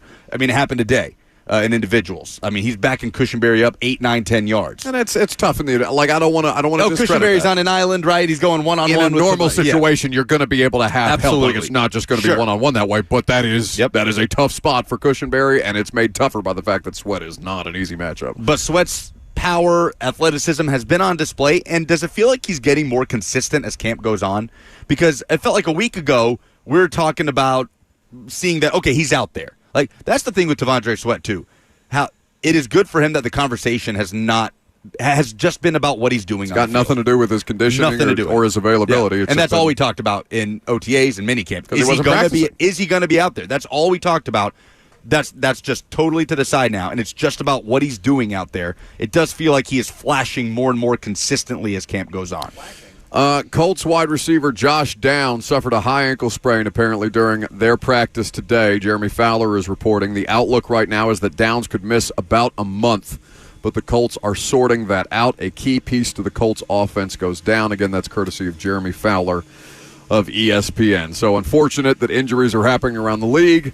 AFC South teams are already being affected, of course. We've talked about Houston and Danico Autry's suspension. Arden Key, obviously, going to miss time at some point whenever the NFL decides to make that suspension official. And the Titans don't see the Colts until October 13th, so it doesn't sound like it's something that would impact the Titans. Same with Danico Autry, who they will see after he comes back from the suspension. Coming up next, you're going to hear our conversation with the aforementioned T'Vondre Sweat. Big T Sweat sat down with us right after practice today, so if you didn't hear it in the 10 a.m. hour, we got it for you coming up next.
all the fans in Nashville, and I just can't wait to play at Nissan Stadium. It's going to be amazing.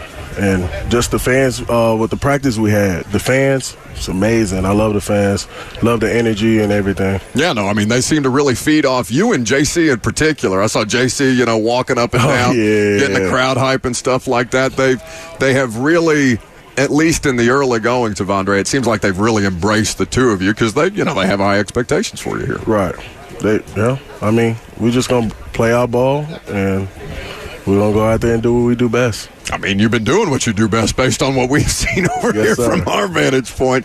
The battles between you guys on the interior, beyond just the one-on-ones and stuff like that, because I know there's good work being gotten there too, but in the team settings, the battles between you and Jeff and Sebastian and Harold and whoever else might be out there, and Peter and Lloyd Cushenberry and all these guys, what's been that back and forth like?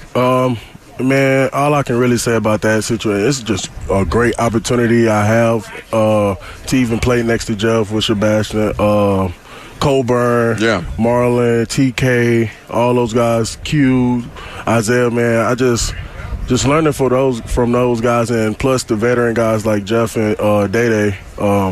Just amazing, man, how they just coach me up and how we work together, Yeah, so you've been doing football practice a long time in your life, obviously. So this is nothing new. But at the NFL level, what have things been to your expectation? Have there been areas where you might have been surprised about some stuff? What's kind of been the experience? Because I know your head can be swimming your rookie year. I mean, my head is swimming my rookie year. But honestly, I mean, I play ball for a living, and I just come out here every day, give it my all, and do what I do best, and that's playing football. Just coming out here with great energy for my teammates and just being the best I can be and being the best teammate out here. How good does that feel to say you play ball for a living now? Great. Great. Because I saw, obviously, the story that Jimmy Wyatt did on you and the house that you bought for your mother and how important she is, obviously, in your life. For people who may not have had the opportunity, you can read it at TennesseeTitans.com. Jimmy did a great job, of course, documenting the situation. What was that like? What was the process like? When did you know that you were going to do that for, or has that always been kind of in the back of your head, with the NFL dream? Crazy story. I've been to what I was going to do with my first check, and that's give my mom a house, her dream home. And I'm a big mama's boy, man, and that's part of the reason why I do it, and because of my mom. I wouldn't be here without my mom, and all the situation I had in life and all the adversity I had in life. Without that woman, like I said, I wouldn't be here. And funny story, the hurricane happened in Houston. The house she was looking at, the one she got, we told her somebody had got it. That's cool. Yeah. He said, no, Mom. Yeah, that one's off the market. Yeah, because she went to go look at the website again because that's her dream home, and it said pending. And she was like, she texted me, she was like, the house gone? I was like, yeah, Mom. Somebody got the house. That's cold-blooded, man. Yeah, so the whole time I had it. She didn't know. So what was the experience like when she found out, and obviously she was familiar with the house? You guys been looking at it for a while. So when she walked in the house, there was a video of me, as you see on a video that went out. There's a video of me telling her how grateful I am for her and hope she enjoys her new home. Yeah, so that's how I did it. Tavondre Sweat, Titans nose tackle, hanging out here with us on 104.5 The Zone. So speaking about Sebastian and Jeff and the other vets on the defense that you're working around, saw Sebastian kind of speaking to the entirety of the defense afterwards. Right. Obviously those words are for you guys, but the message that he was kind of delivering generally, what can you tell us about what he had to say? Basically, his message was represent the last name on your back. You know what I'm saying? And all of us have names, and you won't go out here and make your name look bad. You know what I mean? Depends on the day or who you ask, but I know what you're saying. He was just basically telling all of us, like, you have a family, you have people that look up to you, and you don't want your name to go bad. You know what I mean? When your name go bad out here in this world, the social media life is crazy. Yeah. So he was just saying, represent your name on your back and give it all you got and build the legacy of your name. The social media stuff is, it's so commonplace, obviously, and it's impossible to avoid whether you see it or somebody sends stuff to you or what have you. How do you kind of compartmentalize? Because it's not like it's new. You've grown up in the social media era. How do you personally manage that? Because it can be tough. Yeah, it can be tough. I kind of zone it out, and like I said, I'm a mama's boy, so when I have anything on my mind, I go to my mom to talk it out with her, and she give me advice, and I go from there. I really kind of I see the social media stuff. I read it. I laugh at it because it's funny to me, because sometimes half of the people don't know what they talking about, but it is what it is. Like I said, I just go to my mom and talk to her about my situations. What's the thing that you may have seen that you most are interested about disproving a narrative, or saw a comment about something that you know to not be accurate based on who you are and how you go about doing your job? Has there been one thing that's caught your attention that way? Nah, man. Honestly, I'm not here to prove anything to no one. I'm out here just playing the game I love and representing my last name on my back, and that's Sweat. You know what I'm saying? And I just go out here every day, compete with the guys here, and just play the game I love. I'm not here to prove anything, to be honest. I'm just here to do whatever's best for this team, and I want to win. So that's the goal. T'Vondre Sweat hanging out here with us after training camp practice on 104.5 The Zone. Every time Weaver does the show, he tells us that he hates offensive linemen. Is that a theme up front? Do you hate the offensive line? I mean, I don't hate anyone. Unbothered. But when we get on the field, it's a different story. I won't say I hate them, but sure. I mean, if you're in front of me, it's kill versus kill. It doesn't seem to be a pleasant experience based on what we're seeing out here.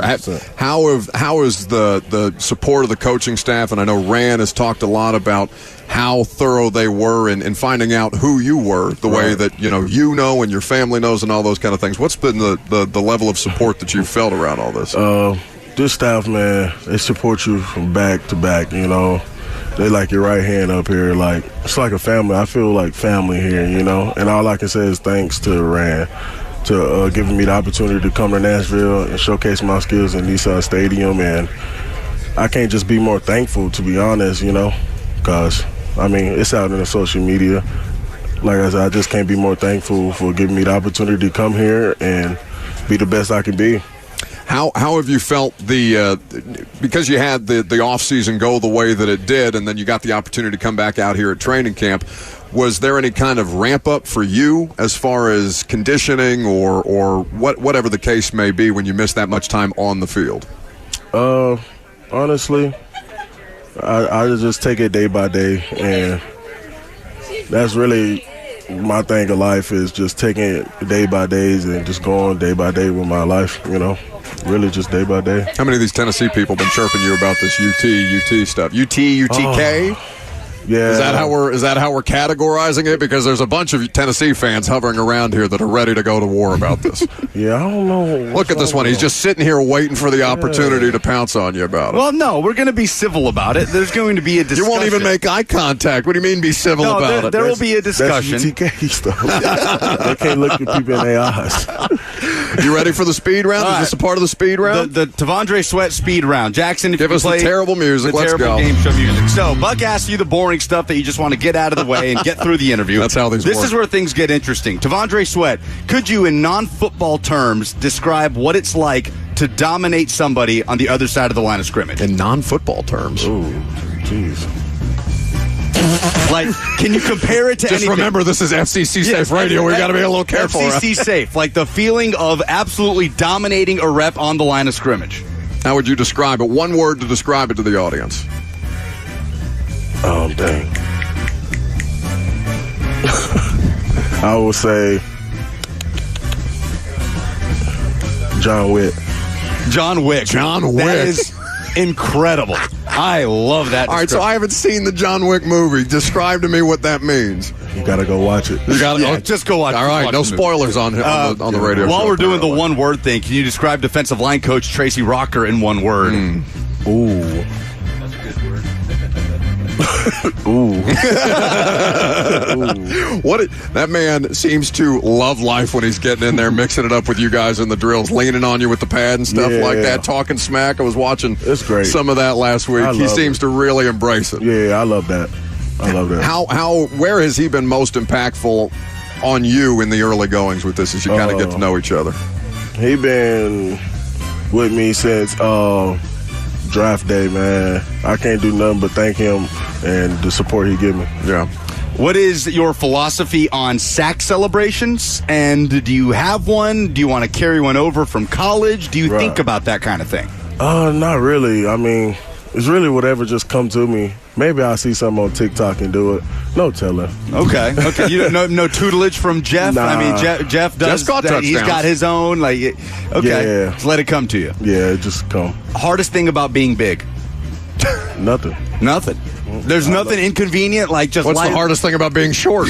Yeah, but I mean, there's a lot of things about being small, but nothing about being like, I don't know, like planes, and nothing that just make that sometimes it can kind of be an inconvenience. I mean, I'll say planes. That's if I gotta see it, but I usually get first class just because I'm big as that. So. Yeah, no, that makes it worth the money for sure. But I'll probably say just being in small spaces.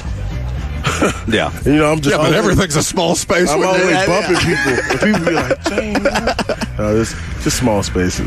Do you have a favorite Matthew McConaughey moment from when you were playing at Texas, whether a team talk or anything like that? Yes. Y'all, I think it's a video out on the page of me and him, and was talking and stuff. He was just hyping me up and stuff like that. We was talking, chopping it up. So. How often would y'all see him? Every game, basically every game. Not gonna lie. I mean, like he's basically part of the team, right? Yeah, he is. On a coaching staff or something. Yeah, great person. Awesome. Speaking of hyping you up at Texas, what can you tell me about the strength coach, Bo Davis? Because I've heard he has some epic rants. Strength coach. He hasn't been a strength coach in a minute. That's my guy. That's my day one guy, man. Very, very, very much respect to him. He's part of the reason I'm sitting here today talking on this radio. He played a big part of my life. I mean, I really can just say thank you to him, and I appreciate him. And I'm actually calling him after this. There you go. He's back at LSU now, where he played his college ball. Is there any? So you got Bo Davis going back to LSU. Where does the trash talk come from as a Texas guy? Because there aren't any Oklahoma guys on the roster, right? That I can think of. Here? Not off the top of my head. In the locker room. I don't think so. Yeah. So I'm trying to think of who, when football season comes, where the most trash talk will be generated between you and other guys. It's gonna be Jeff and that damn cowbell. K9. Oh, there you go. Oh, that's Kenneth right. Murray, of course. That's right. First round pick out of OU. Yeah. Is that already? I mean, is that just constant? Is that year round? All the time. Okay, I don't like those guys. Man. Well, speaking of that, I just hate OU. I'm sorry. You may start to hate Tennessee by the time. I'm not worried about comes. Tennessee. Y'all.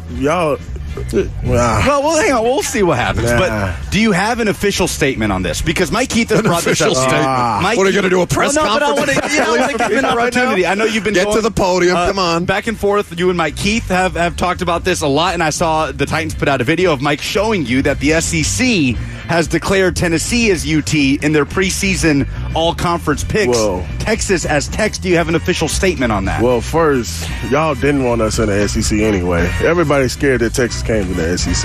You know what I mean? Just let's be honest. You can't see it, but his legs are shaking. If you really look at it, all the time we play the SEC school, we beat them. Oh, I can think of a couple. Who? Arkansas a couple of years ago. LSU a couple of years ago. Yeah. But, since I've been there. It's going to be fun. It's going to be fun. Yeah, you're right. But, we're having our ups and downs at UT. We're just trying to find ourselves. And when we did find ourselves, Bama got a taste of it. That's true. So. All right, last one. Apparently, Bama is the best team in the SEC. Well, they've ruled the roost for a long time. It's about to be a different world for a lot of these Bama fans in the audience. We'll see about it. I want to see that. That's it. That's the speed round. Now, I got one more. Who Oh. catches a touchdown pass first, you or JC? Because he won't stop talking about tackle-eligible screens and stuff like that. Me. You? I already have a touchdown. Yeah, he's got the resume already. No, as a pro, though. Me. Okay. Yeah, I've been asking him about it, too. Okay. It sounds like there's a lot of people chirping a coach about touchdowns. T-Sweat, we appreciate you sitting down with us. Continued health and success, and continue to look forward to what you're going to do on the football field. Yes, sir. Thank you. That is our sit-down with Tavondre Sweat earlier today. Last call for phone calls if you got them. 615-737-1045 is the number. Speaking of Titans rookies, J.C. Latham is going to be the guest with us tomorrow live at training camp. And it sounds like, Lucas, there is a QB1 visit for us in the not-so-distant future. So we will keep you updated on the details of that as we continue our training camp broadcast here at Ascension St. Thomas Sports Park. Like I said, we'll wrap it up. We'll get some updates on the polls, get you turned over to Blaine Bishop. I'm Buck Rising. It's 104.5 The Zone.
Last call for phone calls if you got them. Thanks for hanging out here with us, fueled by Hattie B's Hot Chicken. 615-737-1045 is the number. We've had a good show. If you missed any of it, check out the podcast. It is called The Buck Rising Show, wherever you get your podcast. I had to think about that for a second. Check your driver's license. It's just, it's not even that. It's just little things that you notice, eccentricities. I'm not used to being this close to this many people while doing the radio show, and all of you are very distracting for all manner of different reasons. Speaking of distractions, Kirby Allen Kirby has 5 training camp notes to get to, which we will do so here in just a second. But as the Olympics continue, beyond Australian field hockey players buying Coke on the streets of Paris, we have a medal count update courtesy of Lucas Panzica. Yes, and the United States has officially surpassed China in the gold medal count. USA, USA, USA, USA. Somebody just hit a bald eagle with that lawnmower out there? What happened? Those pesky underdog Americans have passed China. 24 gold medals to the United States, 23 to China, 88 total medals for the U.S. China is second best there with 61. Cole Hawker with a crazy upset in the 1,500 meter, men's 1,500 meter yesterday, took gold. An American took bronze in that race, too. 2 Americans have not been on the podium of the 1,500 meter at the Olympics since 1912. Whoa. Team USA basketball routed Brazil. Yep. Devin Booker, 18 points yesterday. They move on to the semifinal. They will play Serbia tomorrow. Serbia, who they destroyed in the group stage. Serbia, of course, led by Nikola Jokic and multiple other NBA players, and Tennessee legend Uros Plavsic, who rides the bench for them. But they are considered the most talented team in the Olympics besides the United States. So that will be a rematch tomorrow. USA women's basketball continuing to do their thing. If they win gold, they will set a record for most consecutive gold medals in the Summer Olympics by any team, regardless of sport, in the Summer Olympics. So Team USA takes on Nigeria next, the women's team do in the quarterfinal, and Team USA women's soccer beating Germany in extra time. Sophia Smith, the game-winning goal. They move on to the gold medal match. Well, they will face Brazil on Saturday morning. So, a lot of fun games coming up to conclude the Summer Olympics for the rest of the week, but that's your medal count. Excellent. We go from that to Kirby Allen Kirby with his 5 training camp observations. Well, forgive me, I'm out of practice. It's been like a week or something, and I'm easily distracted. But I did pick up 5 very important issues. What, did you just scribble them down really quickly? There was not thorough effort and preparation These put have been into written down for nearly an hour. And I've been adding to it a little bit. Number 1. Where are we here? Clouds. the top one. Well, I put them in. I put them in. Here's how it works. Oh, God. Losing your place on number 1 is well, no, I put them in as they come to me, and then I give them an order, a pecking order. So anyway, so you don't need to know that kind of stuff. Clouds are our friends, ladies and gentlemen. This is the nicest day we have ever been at camp. I mean, this is cool weather. This is October stuff, and it's August. Yes. Let's celebrate. Yes. Champagne for everybody. Second most important thing I picked up today is that chair size when you're working with interior linemen. Apparently extremely important, because I got news for you. These weak little dudes that we sit on weren't going to get the job done, but we did come through. Hey, this chair held up. Now, Shout out. Now, how do we get back to the Lincoln Shout Memorial? Does that go into the NFL Hall of Fame the way that, like, Will Levis's first jersey, they threw 4 touchdown passes in? This held up during an interview with I just don't know how we're going to get that back to the Lincoln Memorial. 400-pound defensive lineman. The Lincoln Memorial. Okay, and this is a lesson for all those children out there. It has both connotations of college football and pro football. Never lie, never steal, never cheat. Oh, Jim. That's all I got to say about that. He lied, he cheated, and he stole. Anyway, number 4. I want to say a happy birthday to everyone knows him, to the infamous and famous Coach Mack. Today is his birthday. I think he's 63. I think he's 38. Or 160. I'm not sure. One of the two. Wikipedia says he is 73 years old today. Yeah, I knew that. I was just trying to be generous. So, yes, a couple of different birthdays there. In fact, Jackson, do you have the Sarah? Nope. Oh, and a side note, practice went fairly smooth today, and nobody got hurt. That's it. That's it. Can I do the happy birthday thing again, but for a different birthday because it.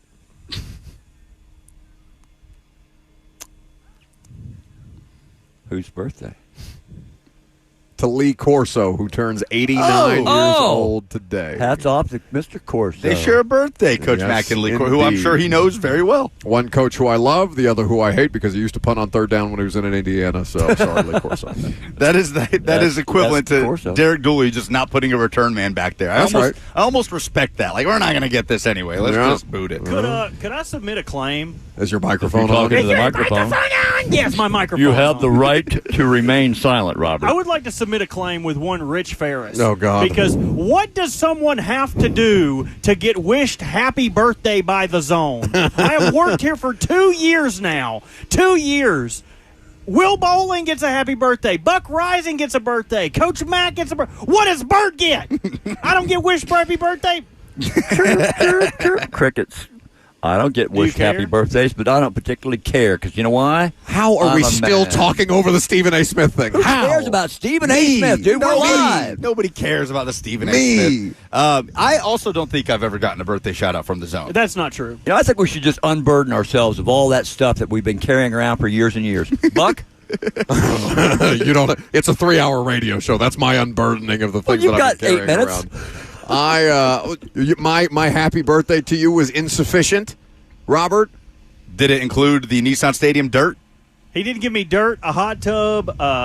What did you text me the other day? An octagon ring? It was a UFC branded octagon ring. At what price? $8,000. Yeah, you can't pass up those type of savings. But I swear to God, we could have got it for $65. You're making. Oh, I can't believe you did that. That's the closest you've been to convincing me to buy you something. And is you the know octagon what? ring. This makes it the most expensive thing you've sent me is the thing that I'm most willing to buy you. This makes it all the worse that I am in the same boat with CJ Ecke, who just tweeted me and said, or texted me and said, "I'm with you, Robert. I never got a birthday shout out either." You like your allies? It's me and CJ hanging out with Ecke Bop. Yeah. Okay. Happy birthday, Bert. Appreciate it. Please. This was like 4 days ago.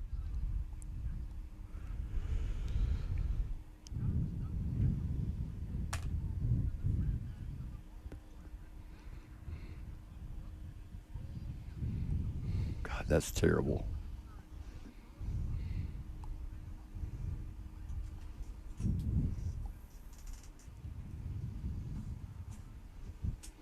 Presented by Two Rivers Ford, the South's most trusted Ford dealer. What's the dumbest thing in sports this week? Kent says counting QB stats in quotations in training camp. Oh, yeah, I mean, I get it. Because there are narratives that are unfairly started because of training camp stats, right? Marcus Mariota was God's gift to man for his rookie training camp because he didn't throw an interception until like 3 weeks or 4 weeks in. It was something ridiculous that was being tracked league-wide. I understand why Wyatt does it. I do not begrudge Wyatt. We often cite Wyatt in that, so I will take both sides in this particular argument. I do think there is some value. I don't think it has to be taken to extremes or any kind of concrete opinions formed off training camp stats. It's just information. It's just more information. Yeah, what you do with it is up to you. I would not suggest if somebody throws 2 interceptions in a training camp practice then wanting to burn everything down and saying this quarterback is going to be terrible. Yeah. It's just information. Correct. Goody says Buck not adopting Happy the dog is the dumbest thing in sports this week. Yeah, did not adopt the dog. I cannot take the dog in. We did get the dog over to the wonderful people at Crossroads. Happy is available for adoption. I don't know what I like more, that or the cat sound. They're both jarring, and they make me think that there's an animal being abused somewhere close to me. Not at the same time. Stop it. Stop it. See, this is Jackson can't have free reign over the audio because he abuses it. Who will be the Titan starter at right guard this season? Dylan Radins, Daniel Brunskill, or other? 81% are going with Radins. 14% say Brunskill. 5% say it will be somebody else. God, if it can't be Radins this year, then it's not going to be Radins ever. He is in the driver's seat, we would say. Agreed. To be the starting right guard as Sadiq Charles surprisingly retires over the weekend. What would you consider a successful season of production by Tavondre Sweat? Kyle says for this to hit with a screenshot of his $5 wager on Tavondre Sweat as the AP defensive rookie of the year at plus 7,500. When's the last time an interior defensive lineman? It had to have been somebody like Sue, right? I mean, it had to have been a different maybe kind Donald. of Aaron Donald, maybe the last interior defensive lineman. I feel like every season of Aaron Donald has been dominant. So I would not be surprised if he did indeed win Rookie of the Year. Aaron Donald is excellent, and I still think we underrate his excellence. Did. 2014. Yeah. All right, 24. That would line up. I don't know when Chris Jones entered the league. It would probably be a little after that. Bosa, apparently the last defensive lineman to win Defensive Rookie of the Year. How many names are you going to list off microphone for me to not hear? Bosa, not a 370-pound defensive tackle. Yeah, I mean, listen, Sweat is going to be an impactful player. I don't know that I would take the defensive player of the year. Kyle does say realistically, I'd say 5 sacks. Man, even that sounds like a lot. Like he doesn't need to be a box score guy. Like I don't think. You know what? If he plays the entire season and he ends up being a 3-down player, that to me in his rookie season is a success. For sure. Because, I mean, how many sacks could the Titans get that are not attributed to Devondre Sweat? He's not the one making the tackle, but could be caused. Plenty. Because he was not he wasn't racking up sacks in college. He was a game wrecker, but he was not racking up sacks statistically. Jeff, it's harder. It's the fastest route to the quarterback to push the quarterback outside the pocket for the edge guys to clean up. It's not the best edge rushers in the world that have all these box score stuffing stats. It's the guys that cause the interior pressure and cause the quarterback to move side to side to let the edge guys capitalize. Yeah, run defense improving too would be, I think, a mark. A good mark for Devondre Sweat. Sure. Those are the polls. Excellent. That's the show. Blaine Bishop got you coming up next. We've got J.C. Latham tomorrow. Have a great rest of your afternoon. Prime time later tonight at 7 p.m. See y'all.